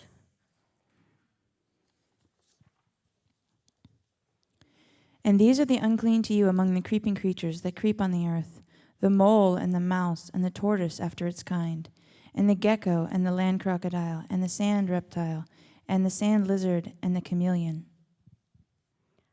Okay, so now we've moved on from carcasses to creeping creatures. A lot of these are reptiles. You know, we don't eat reptiles.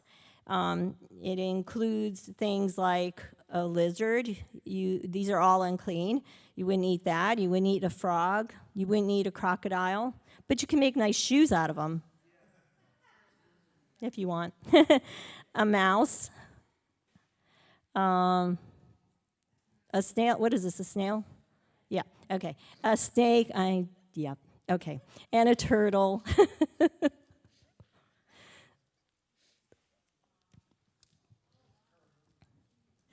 These are unclean to you among all that creep. Anyone who touches them when they are dead becomes unclean until evening. Okay, all right, so I just, look at these dead animals, aren't they funny? This frog, he just cracks me up. Okay?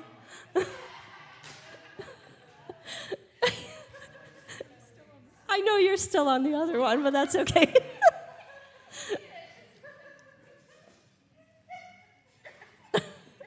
Should we move on? Can you try?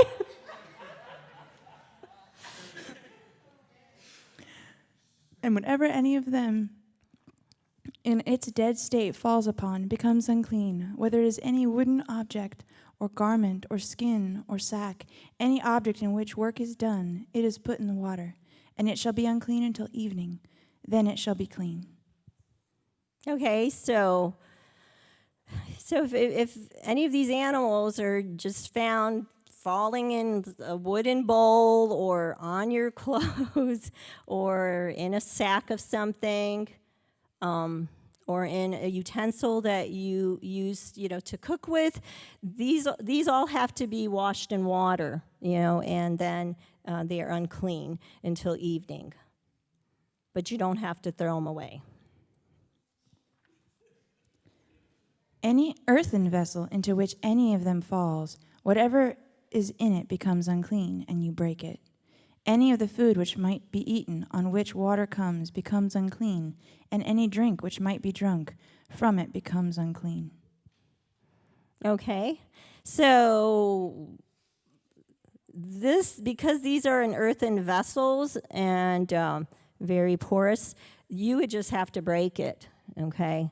So there's the difference there. And on whatever any of their carcasses falls becomes unclean. An oven or cooking range, it is broken down. They are unclean and are unclean to you. Okay. You better hope it doesn't fall in your oven. You're going to be getting a new oven.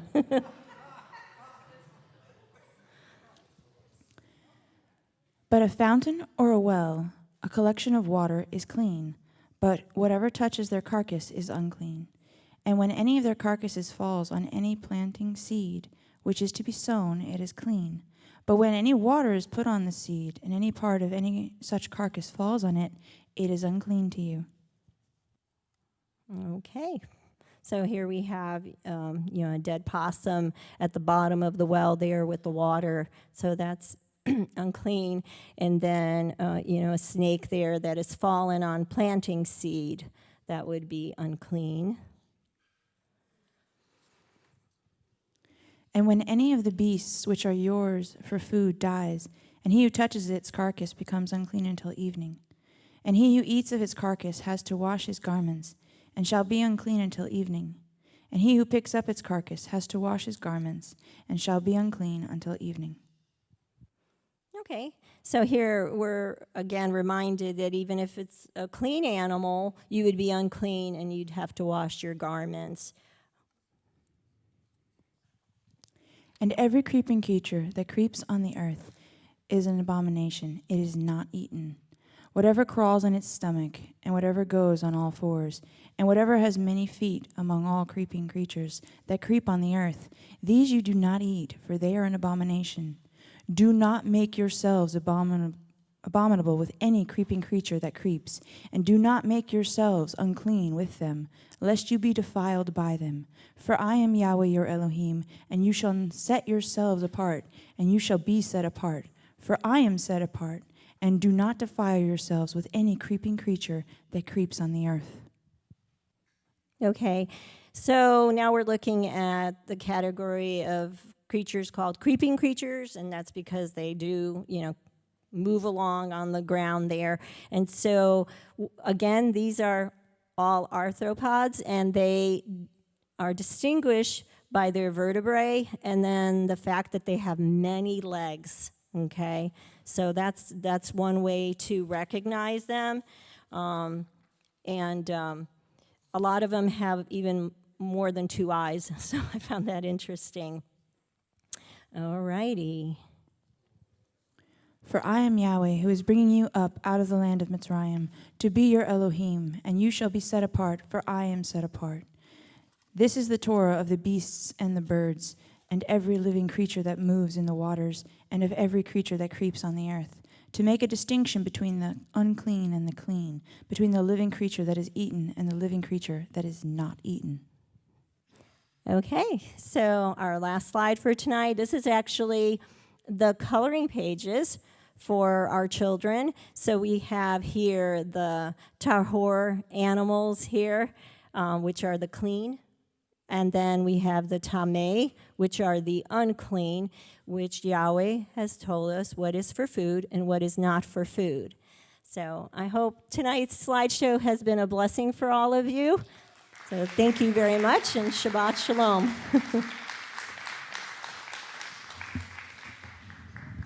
I do have something for you. It's a pigeon. It tried to escape, and I find them now in the offering boxes trying to escape, and in my, yes.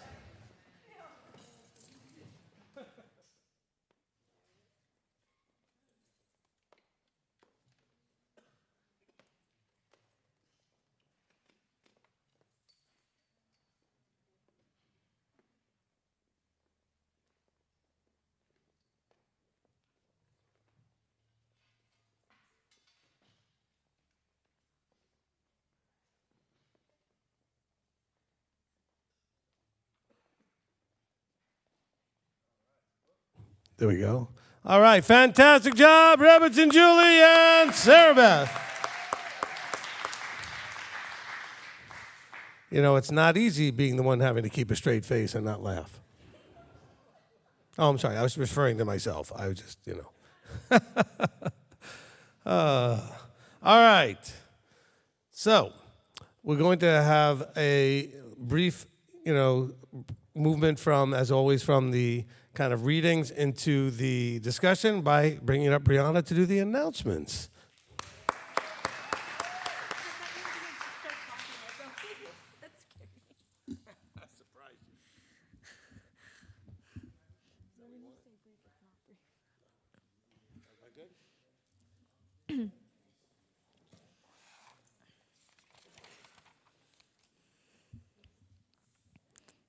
Shabbat Shalom, everyone. Let's start by welcoming our guests.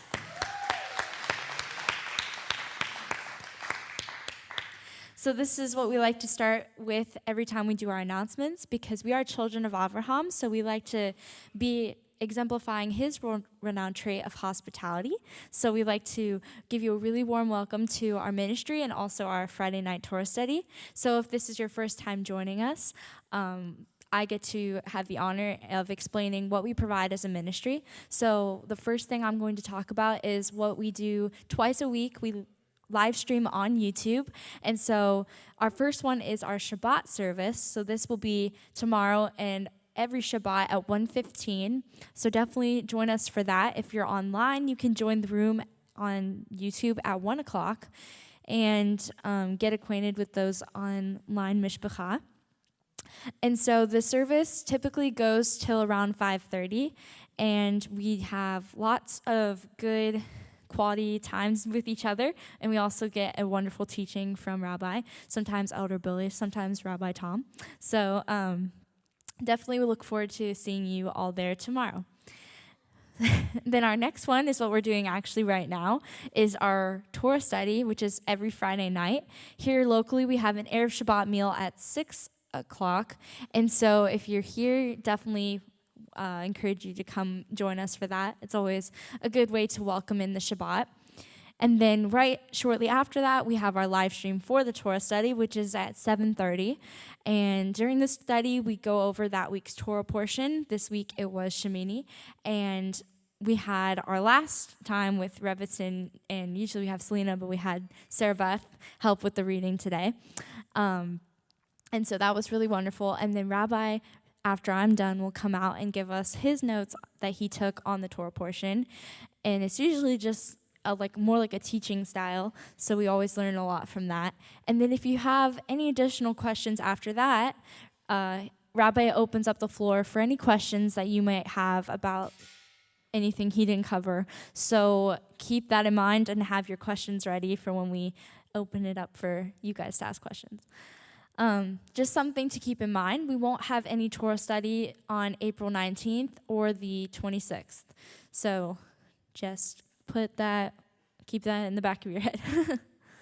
All right. So to follow along with us for the Parshas, we have a Parsha schedule, which is available on our website that you can download. It's under the Resources tab. And so basically the Torah portion schedule has Genesis through Deuteronomy broken down in a yearly cycle. And so basically there are dates next to the Torah portion name.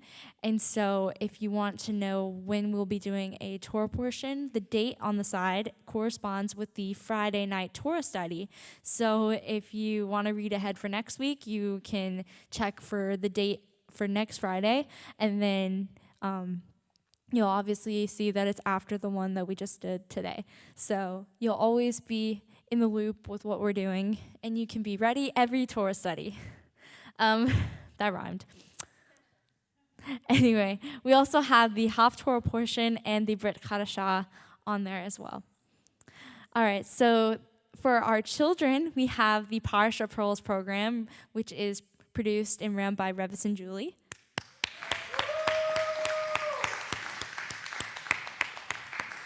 And so this is for the children to learn the Parshas at their level because we think that's really important. And so we decided to create a program that really engages the children and, kind of cultivates their full sensory experience. So like what I'm going to explain later is what we provide. And it really gets the children excited about learning the Torah portions. So we split the content into 2 different age groups. And so the first one is called the Gem Seekers, which is ages 5 through 8, and then the Pearl Seekers, which is ages 9 through 99 plus. And so really we don't put an age limit because as you saw today, we really have a lot of good content in here.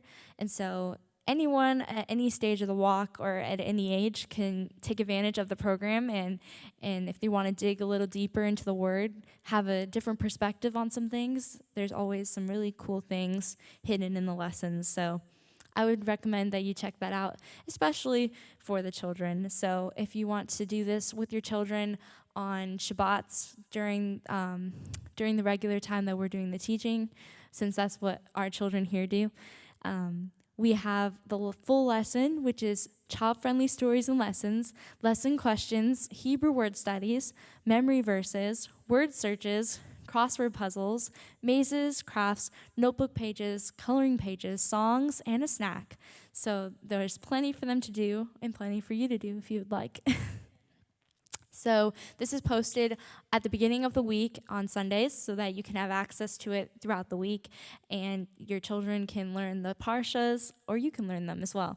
So if you have any questions about that, you can reach out to Rebbetzin through the email parshapearls@mtoi.org, and then she will get back to you with any of your questions and answer them. So another thing that we provide is we have audio scripture readings read by Miss Sheer Wendling. So again, if you would like to take advantage of this, she read everything from Genesis through Revelation, and she read the first 5 books according to their Torah portion. So you can listen to it throughout the week and be ready for every Torah study. If you don't have as much time to just read it, you can listen to it. So that's really a wonderful thing that we provide. All right, on YouTube, we post Monday through Friday. Starting with Mondays, we get our first look, which is just a short little preview to the teaching that will be posted later in the week. Then on Tuesdays, we get our YouTube shorts and our rabbi trails. They are 10 videos each, and they are 1 minute-ish long segments, and they're taken from previous teachings, so they're super easy, and you can share them on your Facebook if you would like, or just listen to them because they're very good quality videos that are short so that you can just take them in. And then maybe you'll want to listen to the full teaching. Then on Wednesdays, we get the full teaching, which is, right now we're in the Good and Trustworthy Servant Part 12. So if you haven't listened to that already, please go ahead and do that. It was really good teaching, so highly recommend. And then on Thursdays, we get the Afterburn, which is the Q&A session from that teaching, which is really awesome because we get like a full hour-ish, hour and a half, depending, of just people asking their questions. And it's really helpful for at least me because then sometimes a question I might have had, somebody else asks it, and then you have the answer, especially if you missed it somehow. But if you're there on live stream, then you can actually ask your questions and you'll be in the video.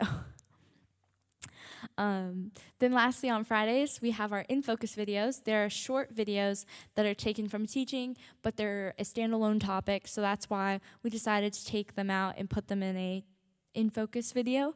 And so if you scroll through the playlist, there's a lot of good videos on there, and you can find pretty much any topic that you might be, oh, I wonder if he talked about this. It's usually in these videos, just so you don't have to scroll through like a really long teaching to find a topic.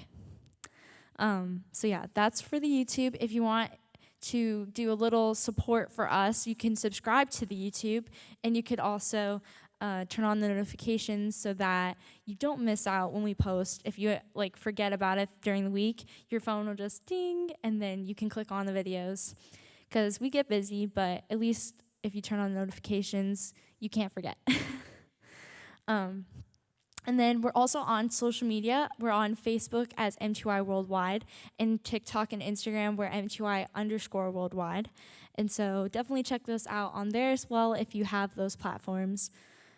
And then we also have our very own MTOI app with over 5,036 downloads. Yay!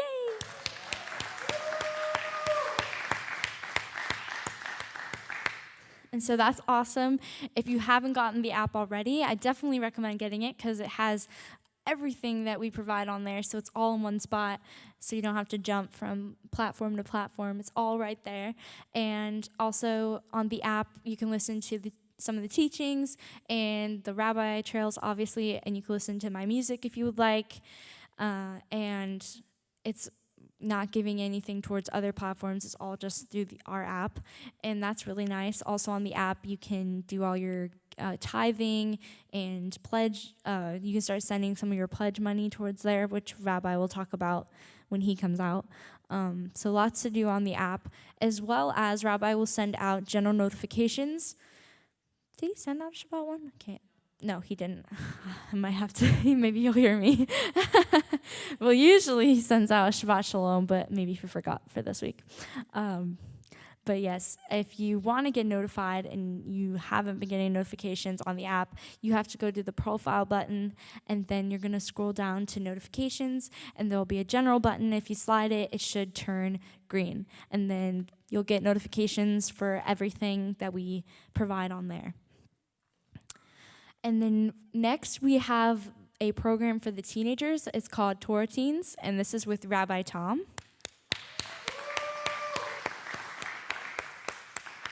And so this is every Thursday at 1 p.m. and 9 p.m.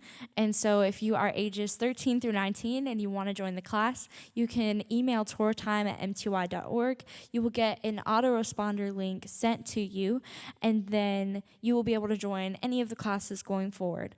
So this class is really amazing for them because they get to interact with each other, and Rabbi Tom does a great job engaging with them as well. Just keep in mind there will be no classes on April 11th for 9 p.m., so the 1 p.m. class will be the only one for that day. And then there will be no classes at all on April 18th and the 25th due to the feast. So next is, we are an international ministry, and so in an effort to engage those around the world during their Shabbat, Rabbi decided to solve this by splitting the world into 3 different zones. And so we have lots of people all around the world who don't get to have their Shabbat time with us when we celebrate or when we're observing the Shabbat. So once a month, they get to ask questions during their designated time. And so for going forward, this is the new way we're going to be doing it. All 3 zones are going to be all on the same weekend because it's easier for Rabbi to just knock them all out so that he can just spend that time answering the questions rather than doing it the way we used to. So going forward, that's how we're going to do it. So it's a lot easier for us to remember. So the next one coming up for next week is going to be Zone 3 on that Friday, April 12th, after the Torah study at 10 p.m. Eastern Time. And so the time zones and countries that are included is Australia, New Zealand, Japan, Philippines, Malaysia, Singapore, Japan, China, Fiji, and then all other countries and places with that time zone range. If you're not sure which zone you fall into, you can also ask Rabbi, and he will give you some clarification on that. So for the zones, although those specific time zones, they have the floor to ask the questions, we do encourage everyone from anywhere to just join the meetings because we are mishpacha, so it's really nice to have everybody together in one spot, and it's really intimate because we don't record the meetings. So if you don't end up showing up, you will not be able to know what went down. I mean, not in a bad way, but like in a good way, because there's lots of good things that Rabbi says, and like they're not recorded, so you won't be able to know what happened. But I assure you, I always regret it when I don't go, or in the past when I haven't gone, but I never regret it when I do go. So let that be encouragement to you if you want to join, because it's always great.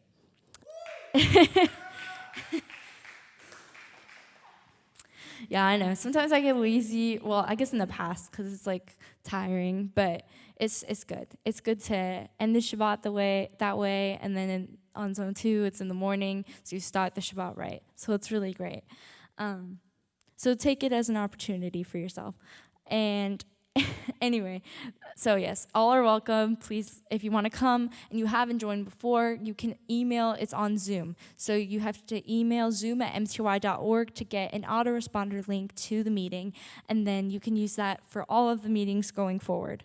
So then the next day will be Shabbat, April 13th at 10 a.m., and so this will be for Zone 2. So this is for all related time zones, including United Kingdom, Europe, Africa, and all other places in this time zone range.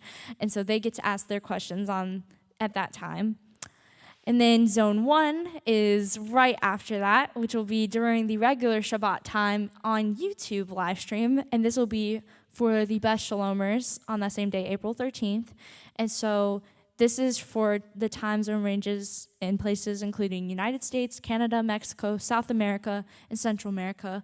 But for this specific one, it's just going to be the local Best Shalomers asking the questions. And then the next Zone 1, because it alternates every other, will be for them to ask their questions. So keep that in mind if you fall into that time zone range, because you alternate. Okay. I don't know why I like doing that. It's just fun. All right. If you have any additional questions and you don't want to bring them to a Zone meeting, you can go to our Contact Us page on the website, or you can send us an email to questions@mtoi.org. So next on our calendar, we have the Leadership Council meeting, which is April 7th at 12 p.m. And so, yeah, we can clap.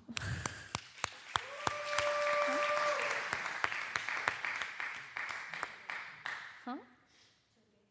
Oh, sorry. It's in 2 days. I was looking at my mom. So yes, this is literally coming up very soon. So definitely keep them in your prayers, because since all the leadership, all the men coming around the world, they meet during this once a month, and it's just important that we should pray for them and make sure that we're supporting them as well. So that's why we announce it. Then we have Rosh Chodesh for Aviv coming up. This will be on Tuesday, this coming Tuesday.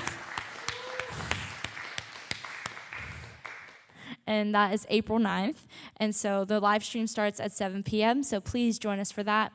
And if you are attending here locally, we usually bring desserts to share afterwards. So bring your leavening. Is that what you said last time? Bring your leavening, because we got to get rid of the leavening. All right. After that is Pesach.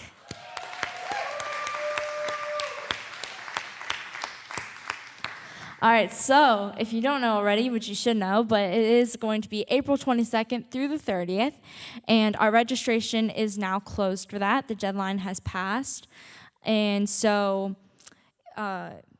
we have 407 registered.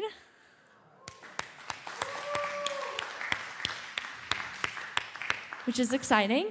And so, again, you should have already gotten the volunteer calls for this, and you should be on the schedule. But if you haven't, or you just recently registered, we're definitely going to be reaching out to you to make sure you get your 3 shifts, because that's what we're requiring. But we also think it's an opportunity for you to want to serve as a community. Because what are we going to do in the kingdom? Sit around and do nothing? No.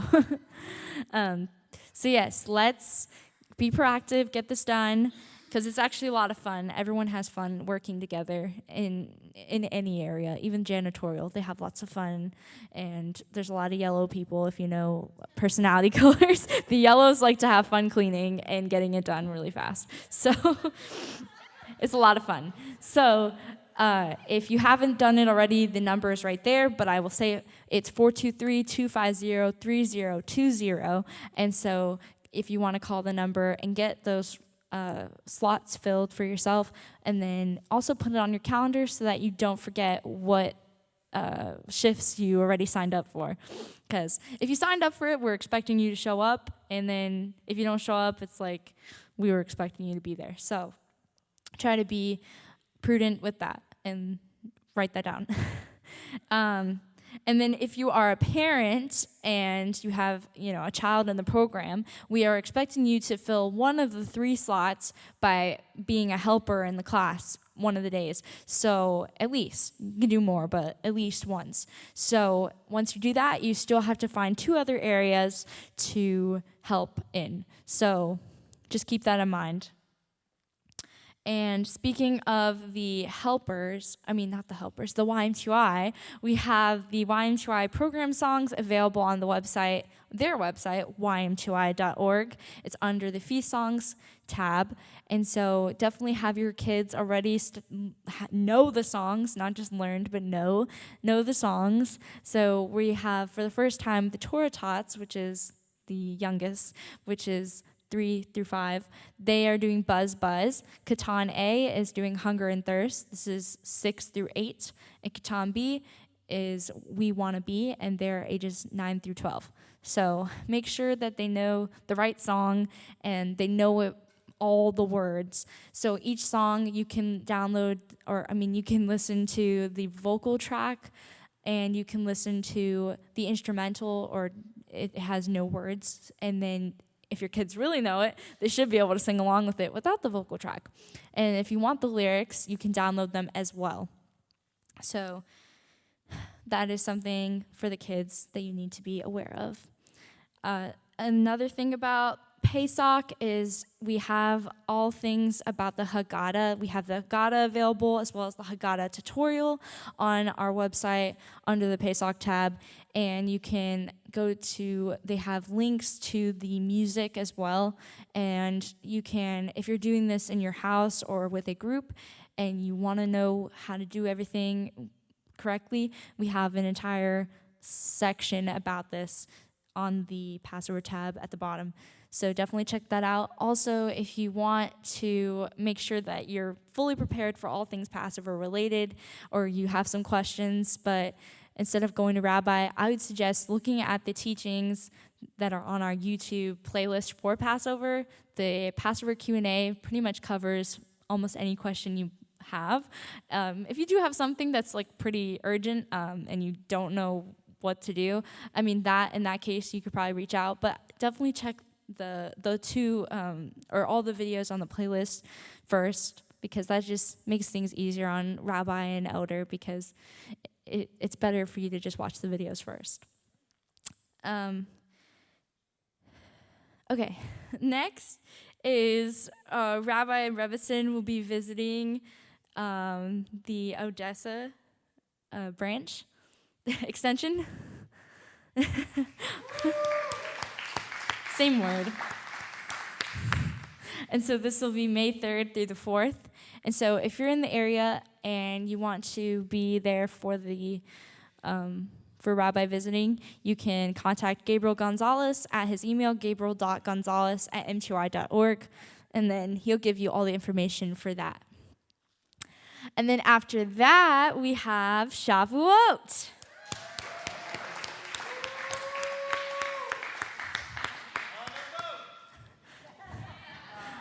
Not on a boat, sadly. We've been saying that for years. One day. The MTOI cruise line. I'm just kidding. Shavuot on a boat. Shavuot on a boat. Well, this one is not going to be like the events that we did in the past. It's just one day on the Wednesday, June 12th. I almost said January. June 12th. And this will be here in the building like usual. And so registration is not going to be required, but we do want you to let us know if you are attending. So please, you can reach out through the email admin@mtoi.org, or you can reach out through the phone number, which is listed right there. I don't think I need to say it again. You should have it saved in your phone anyway, but don't need to remind you of that. and then we will not have a meal plan either. So it's going to be like regular own egg style, where everybody brings their own stuff for their own families. So that is all for that. And that is all for me as well. So thank you. Shabbat Shalom. Awesome. Thank you, Brianna.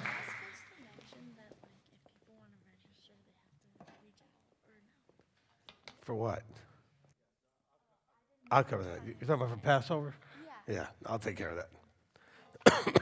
Please ignore that little conversation with me. No, I'm kidding. All right. You know, it's a family affair. It's a family affair. Okay, never mind. All right. All songs that when you start singing them, you realize they're actually not talking about anything appropriate that you really want to get into, so never mind. All right. All right. So, with the announcements, good job there, Brianna. Excellent. Where's mine? Did I not print myself out one? The announcements. I thought I had one in here. Give me yours for a second. I had one, and I wrote a few extra things on it, but that's okay. That's right, I could use yours. All right, so a couple of things just to kind of make sure to clarify. So with the Passover, all right, with the Passover, it says, ooh, excuse me. Some of you are like, oh, Rabbi's sick. I'm not sick. This is a thing I've got with my lungs. I've had it for forever. It's the allergies is just killing me. All right, so anybody who's been watching for years knows it's almost Passover. My lungs are going to do this. All right, now, that being said, so it says registration is now closed, but you can still come, maybe, okay? In other words, I would like you, if you want to come, please reach out to us and let us know, what your reason was for not getting it done by April 1st, which was our deadline. Because there are some people that have contacted and said, look, my job wouldn't have let me off until the last minute. They gave me permission. I was able to go, whatever. So if you have a good reason, we can still probably work things out. We don't like to say no to anybody. But we also do really appreciate that, a good amount of you, and that it's funny how many of you got in the last 3 days, even some of you on the last day, all of a sudden contacted us. I was like, really? We announced this for 5 or 6 months since Sukkot, and it takes that long for you to recognize that you're planning to come. So just so you know, we do have the potential to let some of you come who have not made that decision yet. So please contact us as fast as you can, and be prepared that the answer may be, I'm sorry, we can't. But we will make every effort to see what we can do to squeeze you in. All right, also, the Shavuot deal, just to be clear. So it's a Wednesday.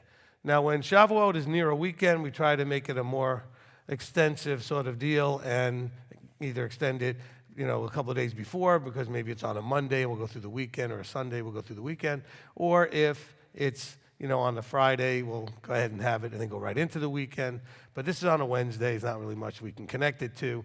So we're going to do it just like normal services. We'll be streaming it. Services will be at the normal time.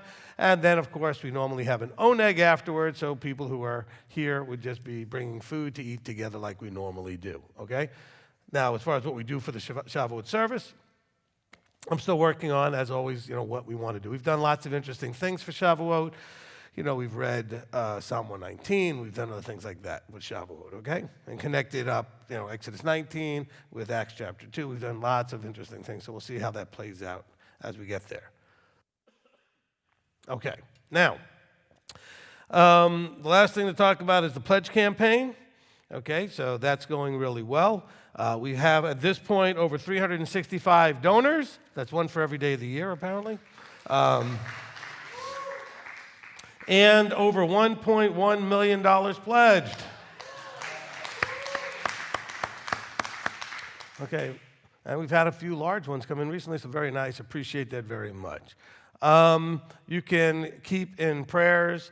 I'm supposed to have a meeting Monday and all these things that are happening. We may actually be breaking ground sometime here very, very soon. There's just a couple of more little check boxes.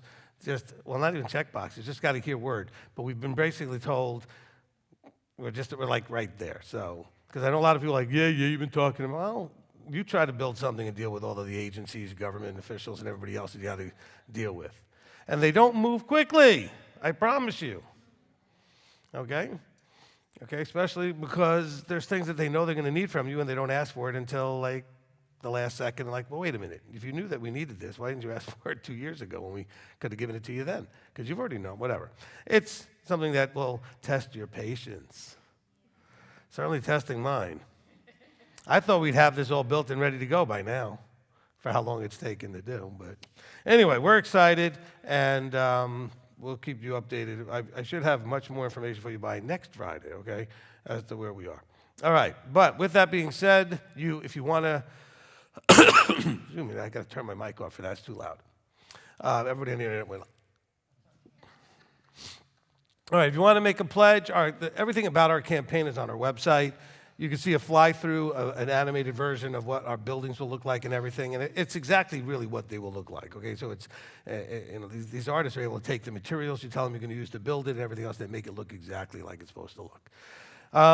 We have different pledge levels you can pledge. Now, the important thing I will say with all of this is this has to be money that is above and beyond what you already, funds that you already are not already giving, right? It's got to be above and beyond that.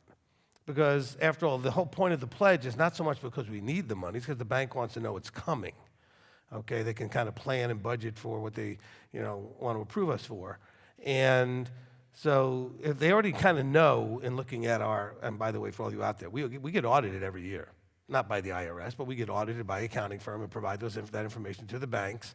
And so we have an accounting firm that does it. So the bank already kind of knows what our donation flow is like.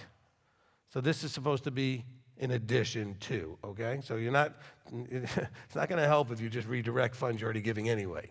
Well, I normally give $200 a month, and so I'll just give it now to the campaign. Well, it's the same $200, okay? It doesn't help, okay? All right. Anything you want to know about the campaign, please call and ask, or just go to the MTOI website under the support tab, and it'll say building project there. Okay, enough of that. And the reason I say that is because we got a lot to cover and so little time. Okay? Let's see.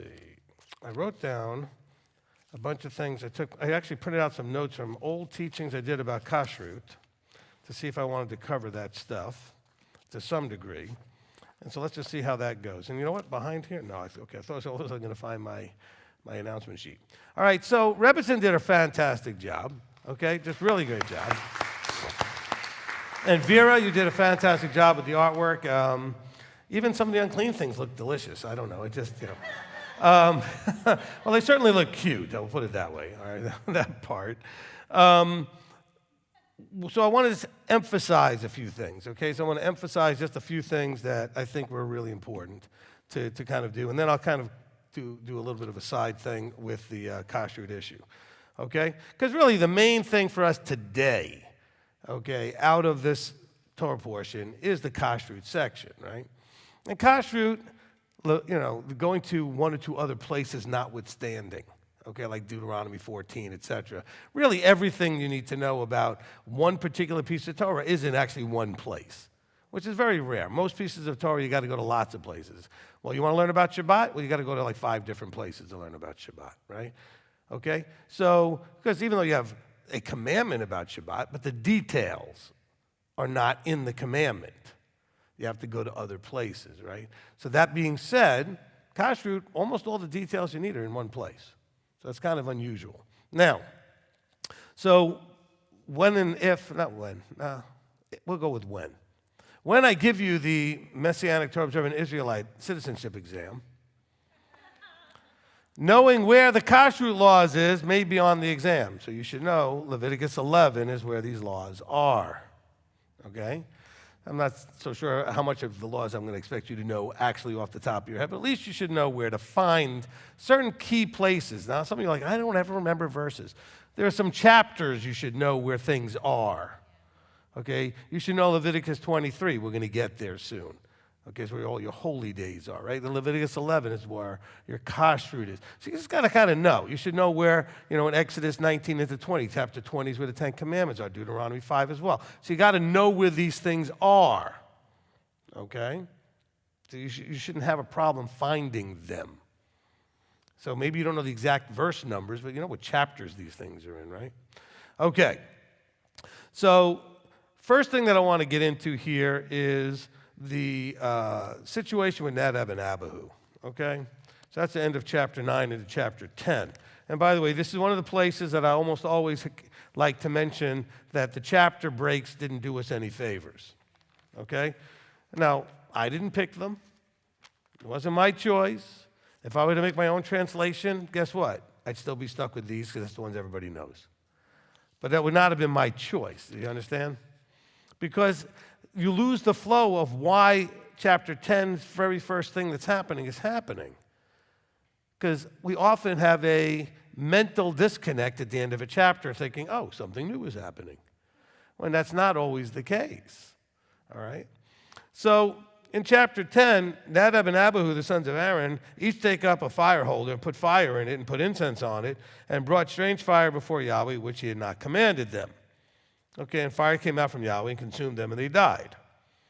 Now, that's not very nice. That's not pleasant. I don't mean very nice meaning like of Yahweh. I mean, this is not a nice thing to have happen.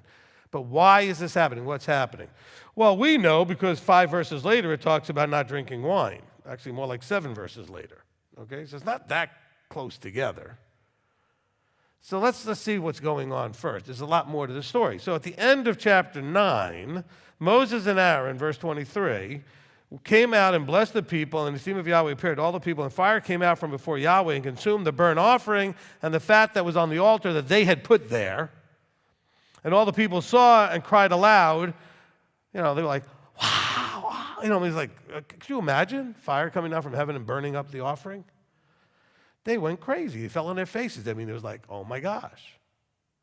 Now, this being said, Nadab and Abihu just watched their father and uncle get this response from the people. Okay? Now, they may have been, because when we drop down to verse 9, it says, do not drink wine or strong drink, you nor your sons with you, when you go into the tent of meeting, lest you die. All right, so I get that.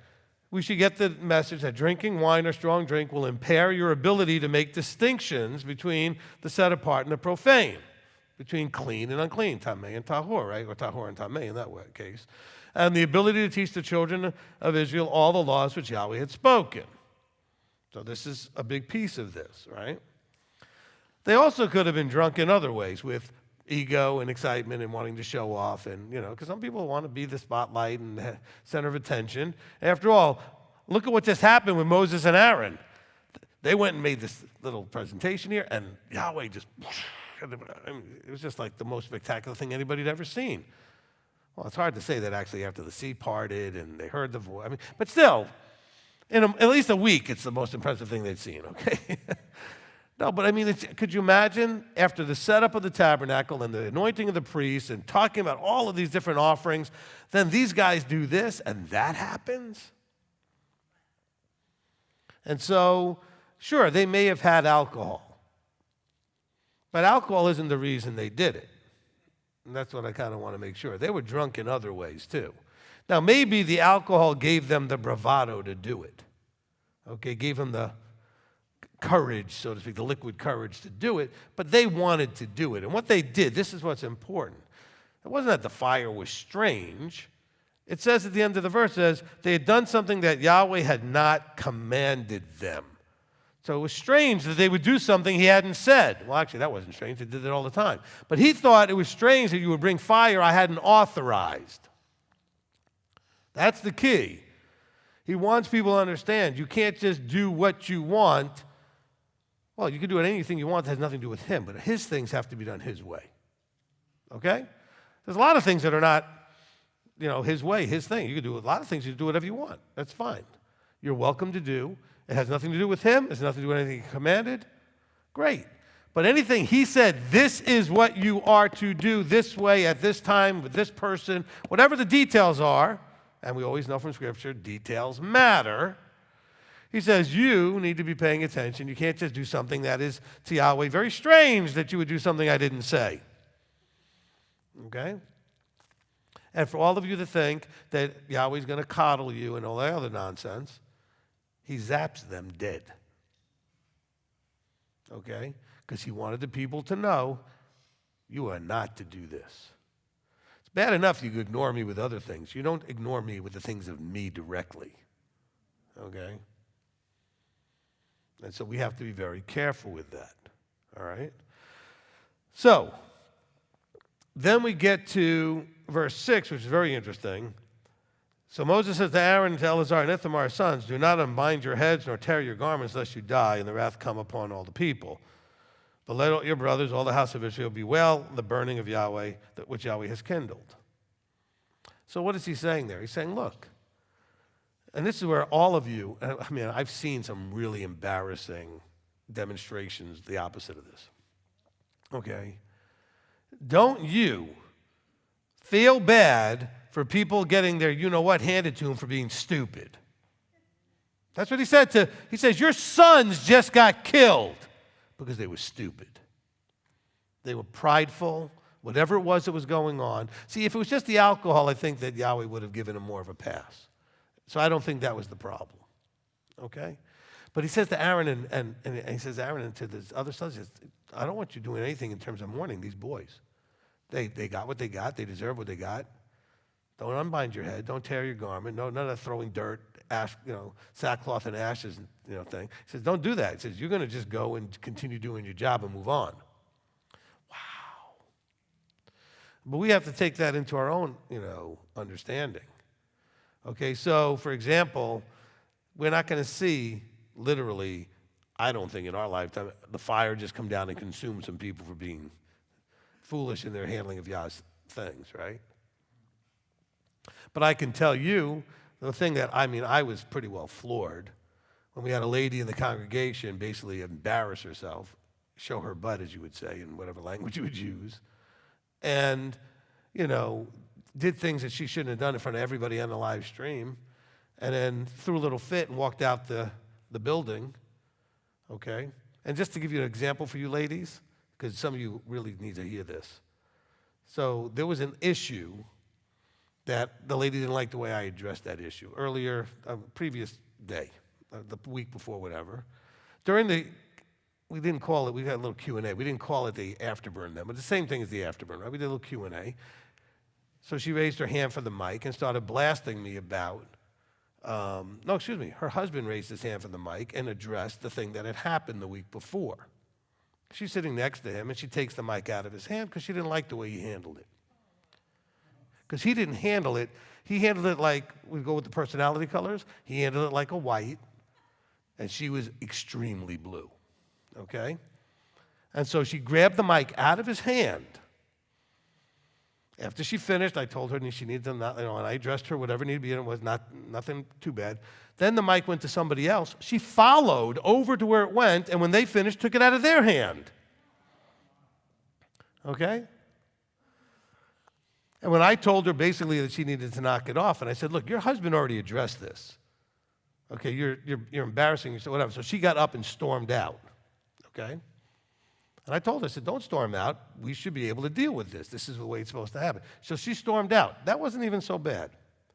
The people that got up and followed her out to comfort her, not followed her out to be on her side, including some of the leadership at that time. Oh, yeah. And I was like, you got to be, kidding me. You got to be bleeping kidding me. Really? And that's this kind of thing, okay? When you see in verse 6, he says, don't you mourn for those boys. Oh, yeah, I'm sure you're going to cry in private and everything, but they did something and they got their reaping and sowing of their consequences, right? Now, some of you have the same problem. People leave here or they get thrown out. Oh, no, you're just still going to go and feel bad for them. And I don't get it.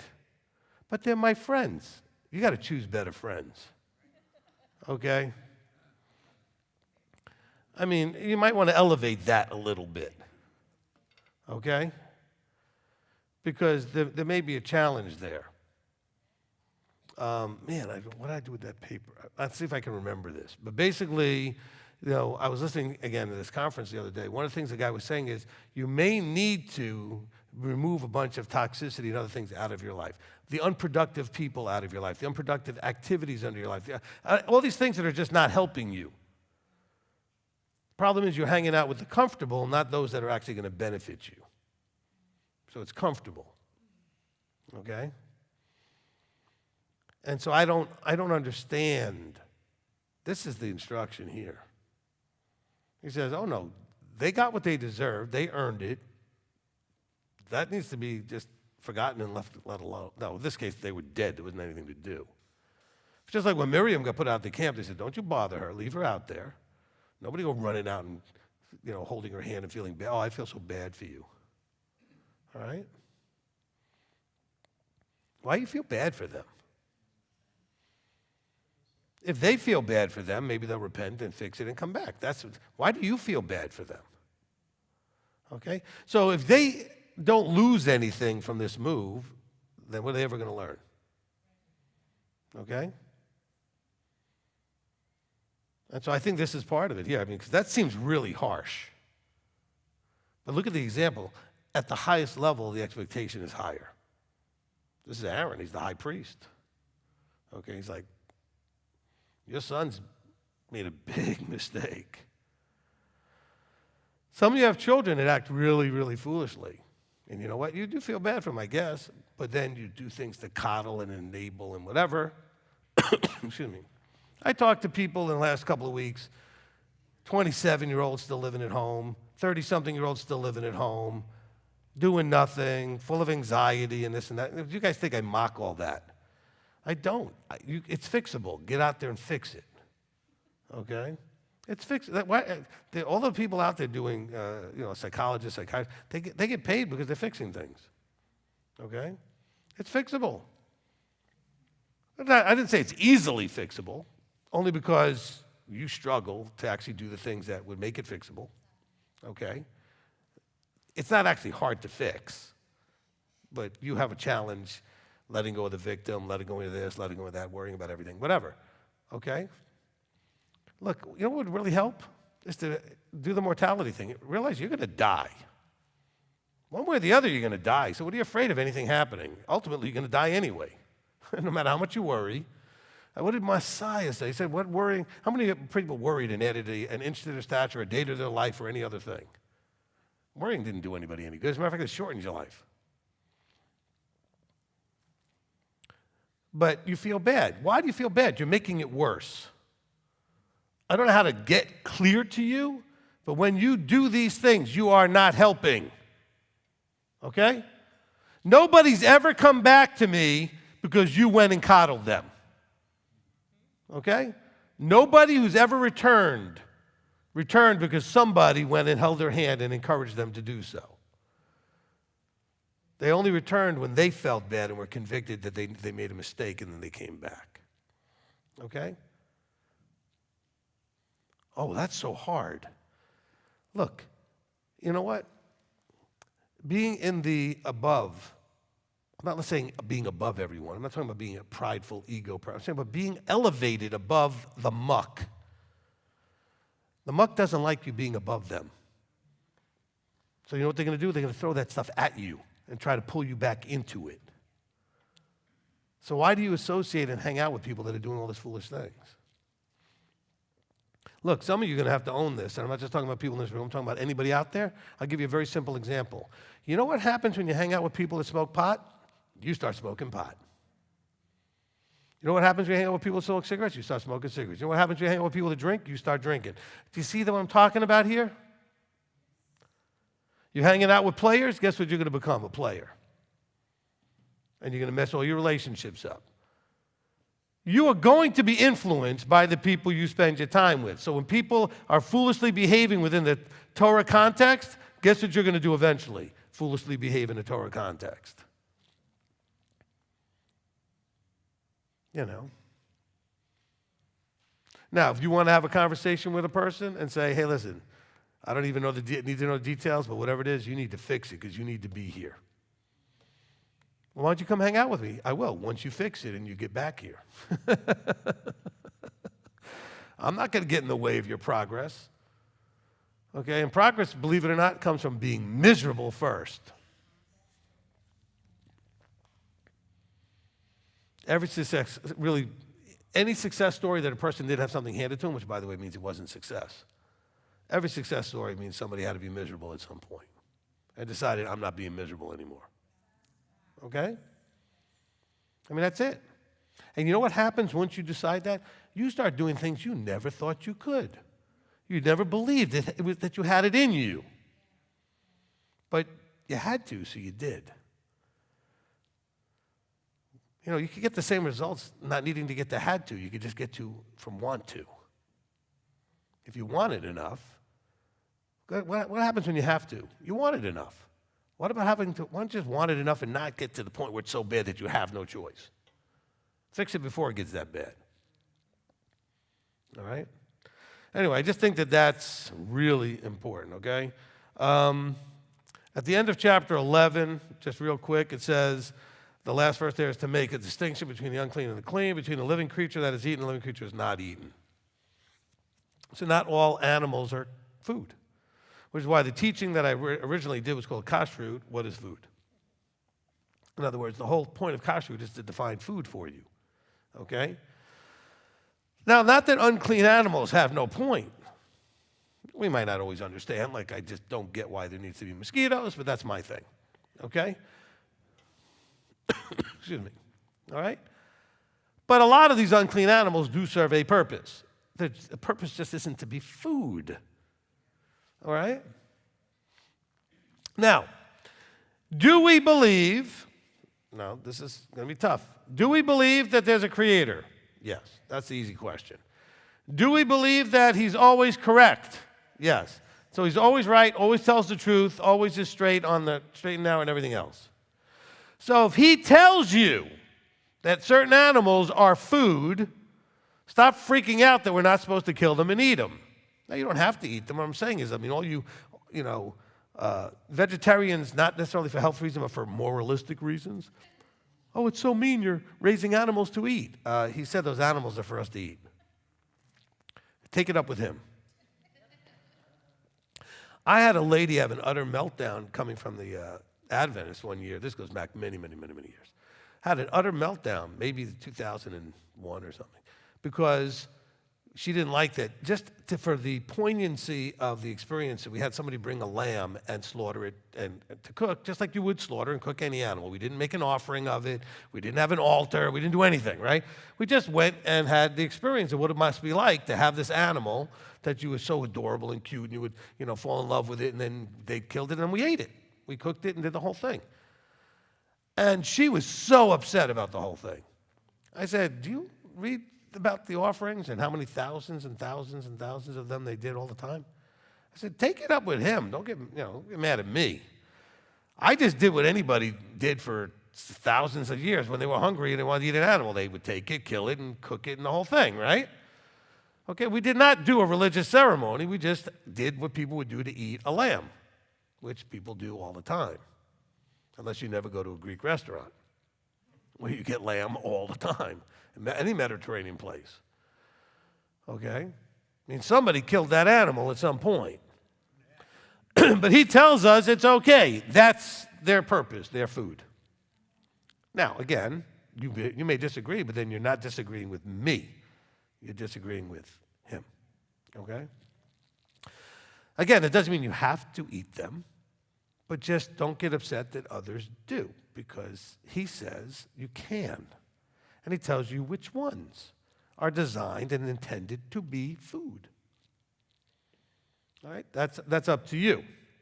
Now, where are we? It's after 10 already. I'm not going to go into the whole thing with kashrut. I'm just going to cover two really basic things for all of you that are watching, that are new, that are maybe still in Christianity or at least halfway in and out or whatever you're doing. Okay, two really basic important things I want to cover. One is from Mark chapter 7, okay? So in Mark chapter 7, and then we'll do a little bit with Acts chapter 10 and 11, all right? But let's deal with Mark chapter 7 very quickly, all right? Now, of course, if you're reading from an NIV, you're already at a disadvantage. Because the NIV already has stuff added to it that makes it harder to understand. Of course, they did that to make it easier for you to understand. That's what they claim anyway. Thank you, Zondervan. Okay. So Mark chapter 7, let's have this understanding, okay? Scripture cannot contradict itself. Can we agree with that? It cannot and does not contradict itself. So this is where I go through the whole, if Yahweh says something is right, it can never be wrong. And if he says something's wrong, it can never be right. So that means that another principle that I've taught you, which is sometimes we might not know what something is saying because it may be a little unclear, mostly because we're filtering it funny, but we should know what it can't be saying. Okay? So Mark chapter 7 is being used by a lot of people because they want to skip to the end of this little discussion about traditions and things and say that, it's not what goes in but what comes out that defiles a man, so therefore you can eat whatever you want. Okay, well that's not what it says. Okay, but if it did, do we understand that when Messiah said something about eating his body and eating his flesh, whatever he said, that people stopped walking with him? They thought he was a crazy cannibal? Or he's just crazy? What do you think the Jewish, remember who the audience is he's talking to, all Jews. He didn't talk to a single Gentile unless they happen to be randomly around, right? He talked to the Jewish community. Now, how many of them would have listened to one word after he had said, if he had said, you could eat whatever you want? Nobody. His ministry would have ended immediately. Okay? And by the way, they wouldn't have arrested him. They wouldn't have killed him because you know what? Nobody would have listened to him. His whole ministry just would have ended. He would not have been a threat to the leadership. The whole thing would have just ended right there. This guy's, forget it, You can eat whatever you want. Now, so let's understand with Mark chapter 7. First of all, it's about traditions. It's not about food. And how do I know that? Because the disciples are eating bread. They're not eating meat or some other thing that is a kashrut issue. Okay, and by the way, they didn't have mono and triglycerides and all this other junk in their bread. Okay, and whatever else you might look for that might be unclean in bread. All right? Now, verse 2. Seeing some of his taught ones, this is the scribes and who had come, some of the Pharisees, the Pharisee scribes had come. It says, seeing that the taught ones ate bread with, now the bread wasn't defiled, but their hands had a problem. Okay, with defiled, that is unwashed hands. Now, it wasn't like parents are thinking, well, of course you don't want them to eat when their hands are dirty. No, it had nothing to do with dirty. They had a tradition called irchatz, and it's basically, or nitilat yadayim is the prayer, which has to do with the washing of the hands before eating. And you have a special pitcher with special water, and you pour once on the left and once on the right, so there's a ritual. Okay? And they did not obviously do that as they're eating this bread. The scribes are sitting there watching, going, okay, let's see what they do. Let's see what they do. There they go. They're eating. They didn't go ahead and do this ritual. I mess people up all the time when I come to their house, and they put food out, and we're about to sit down to eat, and just as everybody's all gathered around, I reach out and grab something off the table and put it in my mouth and start eating. And some of the kids are like, oh, he ate. We didn't pray yet. If I do that, Mom smacks me. And then the mom glares at me like, thanks, Rabbi. I said, look, but you're making the same mistake as Mark 7. Not that praying before you eat's a problem. I'll explain what the problem is, okay? So the Pharisees say to him, they see this. It says, because the Jews, listen now, verse 3, for the Pharisees and all the Yehudim do not eat unless they wash their hands thoroughly, holding fast the tradition of the elders on this ritual. Okay, there were no restrooms to go to wash your hands. People were walking around in the fields, they'd grab things and eat. They didn't wash their hands. Probably got a lot of good probiotics out of all of that. Okay? Like the kid, you give him a sandwich, he's out playing, he puts the sandwich down on the ground, he plays some more, picks the sandwich up and eats it. We were a lot healthier, by the way, than all the kids today that are sterilized. They live sterile lives. We did eat mud pies, literally. And sand and dirt and everything else. Okay, not that we ate handfuls of it, well, sometimes. There was always that crazy one that would eat anything. Watching some kid in 3rd grade eating glue. I don't know, I'm just eating it. I like to say sniffing it, I said eating it. Eating crayons and stuff. All right, there are crazy ones, I get that. But I'm just saying is, it wasn't about their hands were dirty. This is about a traditional ritual, Okay? Now, so, and coming from the marketplace, they don't eat without washing their hands. So they have all these traditions. It says, and there were many other traditions which they had received and hold fast, the washing of cups and utensils and vessels and couch. They had these rituals, which, by the way, were very big in the Essene community.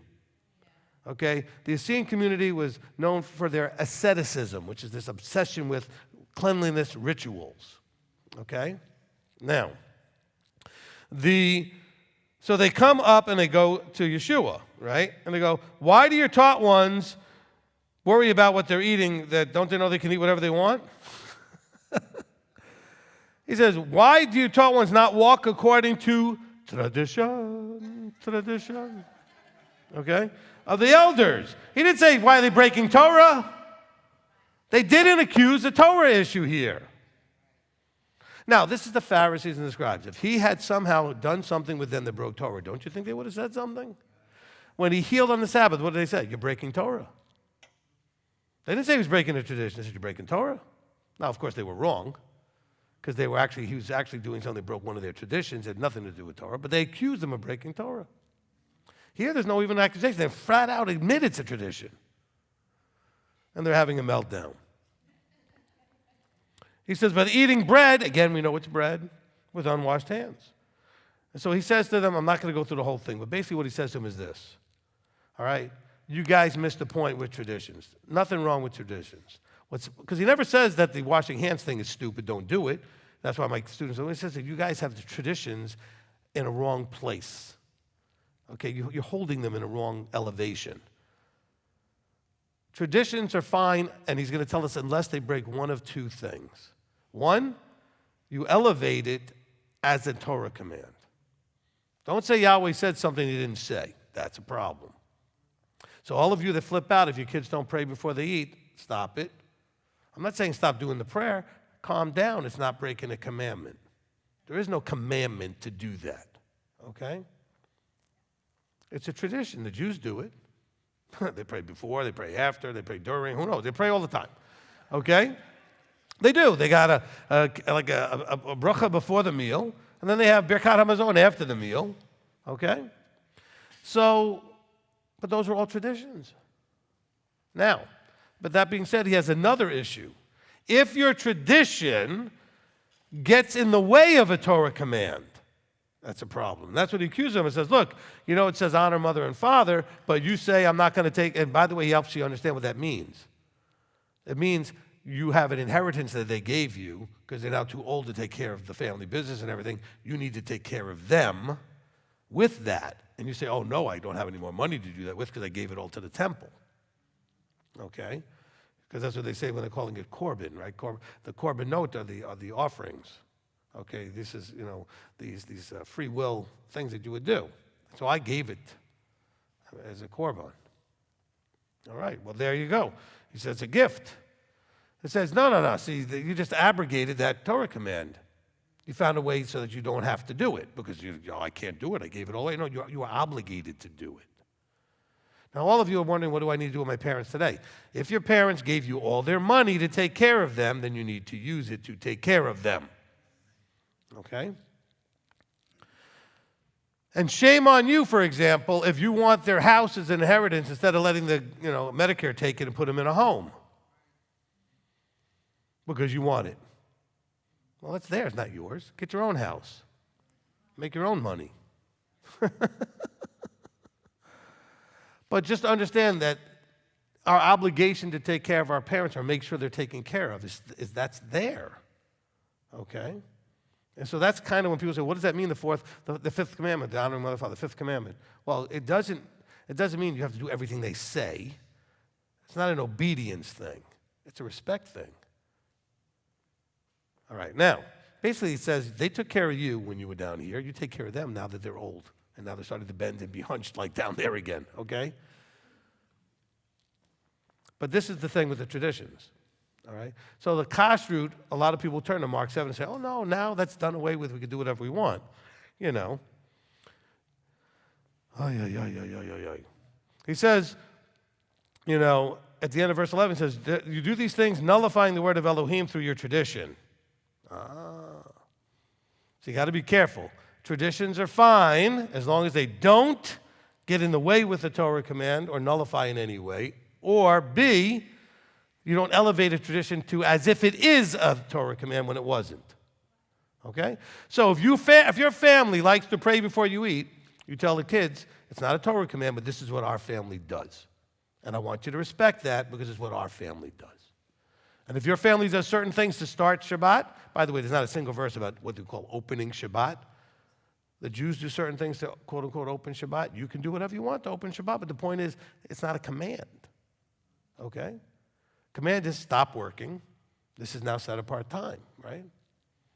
Okay? There's no command to start and end Shabbat with anything. Okay? So you don't, but if you like to, and your family does it, then honor the tradition with respect, as long as everybody understands. If you don't, you didn't break a law. Okay? You might have disrespected the family, but as long as the family sees it correctly. All right? Does that make sense? Okay. All right, so hopefully that worked with that. The only other one then, of course, is Acts chapter 10 and 11, which is Peter and his famous vision with the sheet. Okay, let's just understand that, and I have other teachings I did so many years ago where I said, look, the apostles are not the dumbest human beings on the planet. Okay? But some of us act like we think they are. Okay? Or Scripture reads like it thinks it. That's what we think when we read the Scriptures. Okay? And unless we realize something else is going on. So when Peter has this vision, and there's this sheet with this blanket with all these unclean animals, all this unclean stuff on it, and he goes, Lord, no, I'm not going to kill and eat. I've never done this. So we can either conclude it's because he was never supposed to do it, or we can conclude because he's an idiot and didn't pay attention when Messiah said he could eat whatever he wanted. Do you see what I'm saying? This is Peter. This isn't like a third or fourth generation guy from Messiah, right? How did Peter miss the message? He didn't say, Lord, Lord, I know I can do that, but I never did it, and I know Messiah said I could, but I'm struggling with it. No, he's like, no, far be it. I would never do that. I've never done something like that. I wouldn't break the command. And so then, if you let Scripture simply interpret itself, which of course means you have to read more than just the verse you want to read or your pastor wants to read, you realize that it gets explained. That it had to do with him now starting to go and break bread with and sit with Gentiles. In other words, now pay attention. What was the actual phrase? He says, you do not call unclean what I call clean. Now, did Yahweh ever call those animals clean? No. So the vision had nothing to do with saying you can eat them. He's saying, well, good for you. Okay? Now, bear in mind, what he's saying is good for you. You've never eaten something I told you not to eat. I never told you couldn't hang out and talk to Gentiles. That's a man tradition you've been embracing. You see the connection now? Okay? Good job, Peter. You're right. I showed you stuff, said I tested you to see, but I want you to know it's just like Mark 7, comparing a Torah command to a tradition problem. He's saying, Peter, I never said they're unclean. Like you can't sit with them, you can't work with them.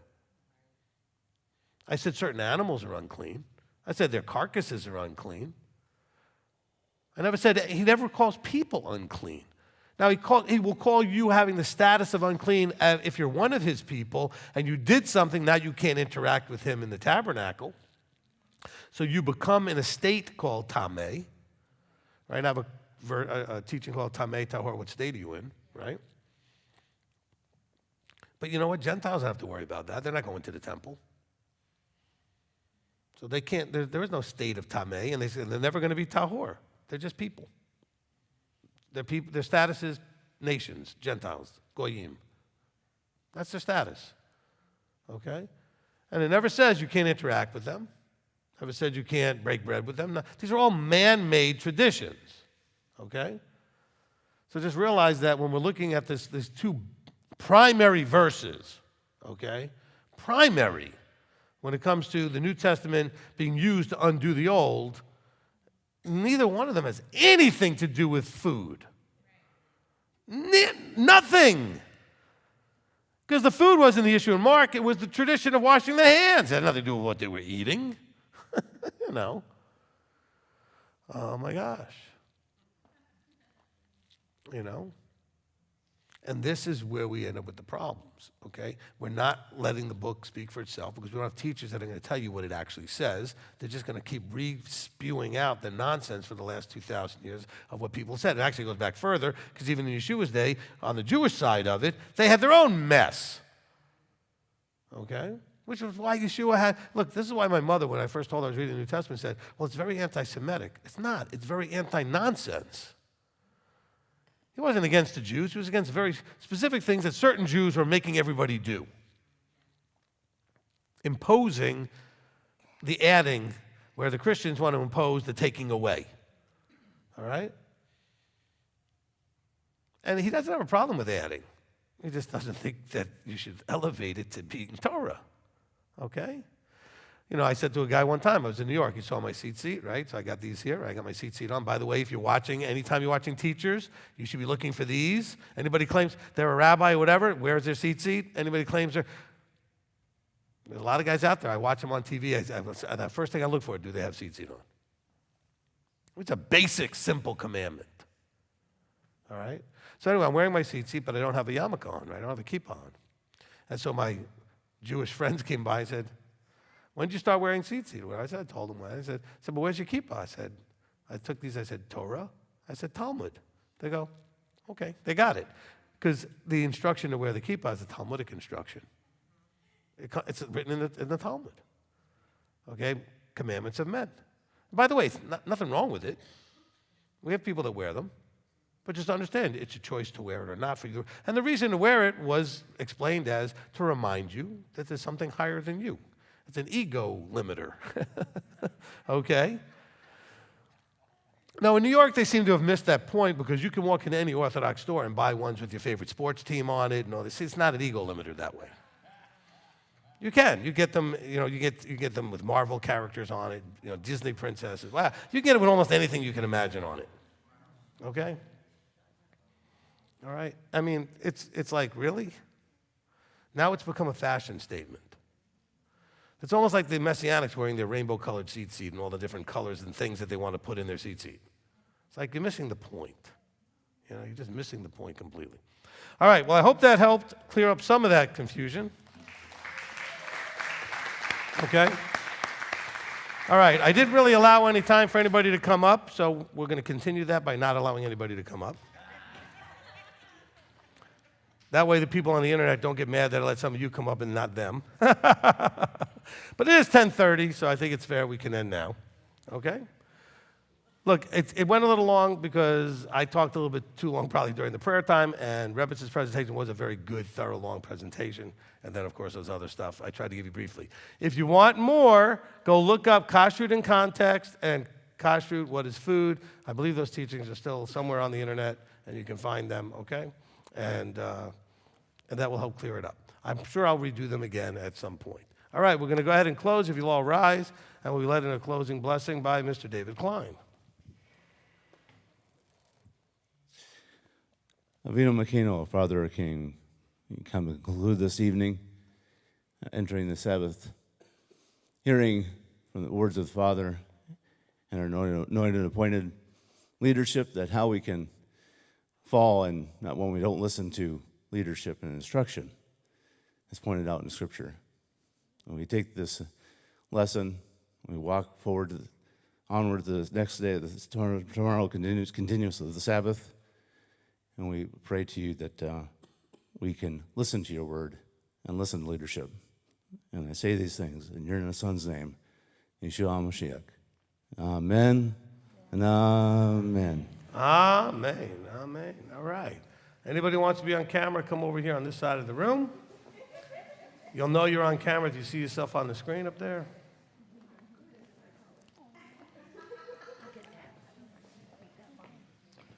Oh, you scared me. Serves you right.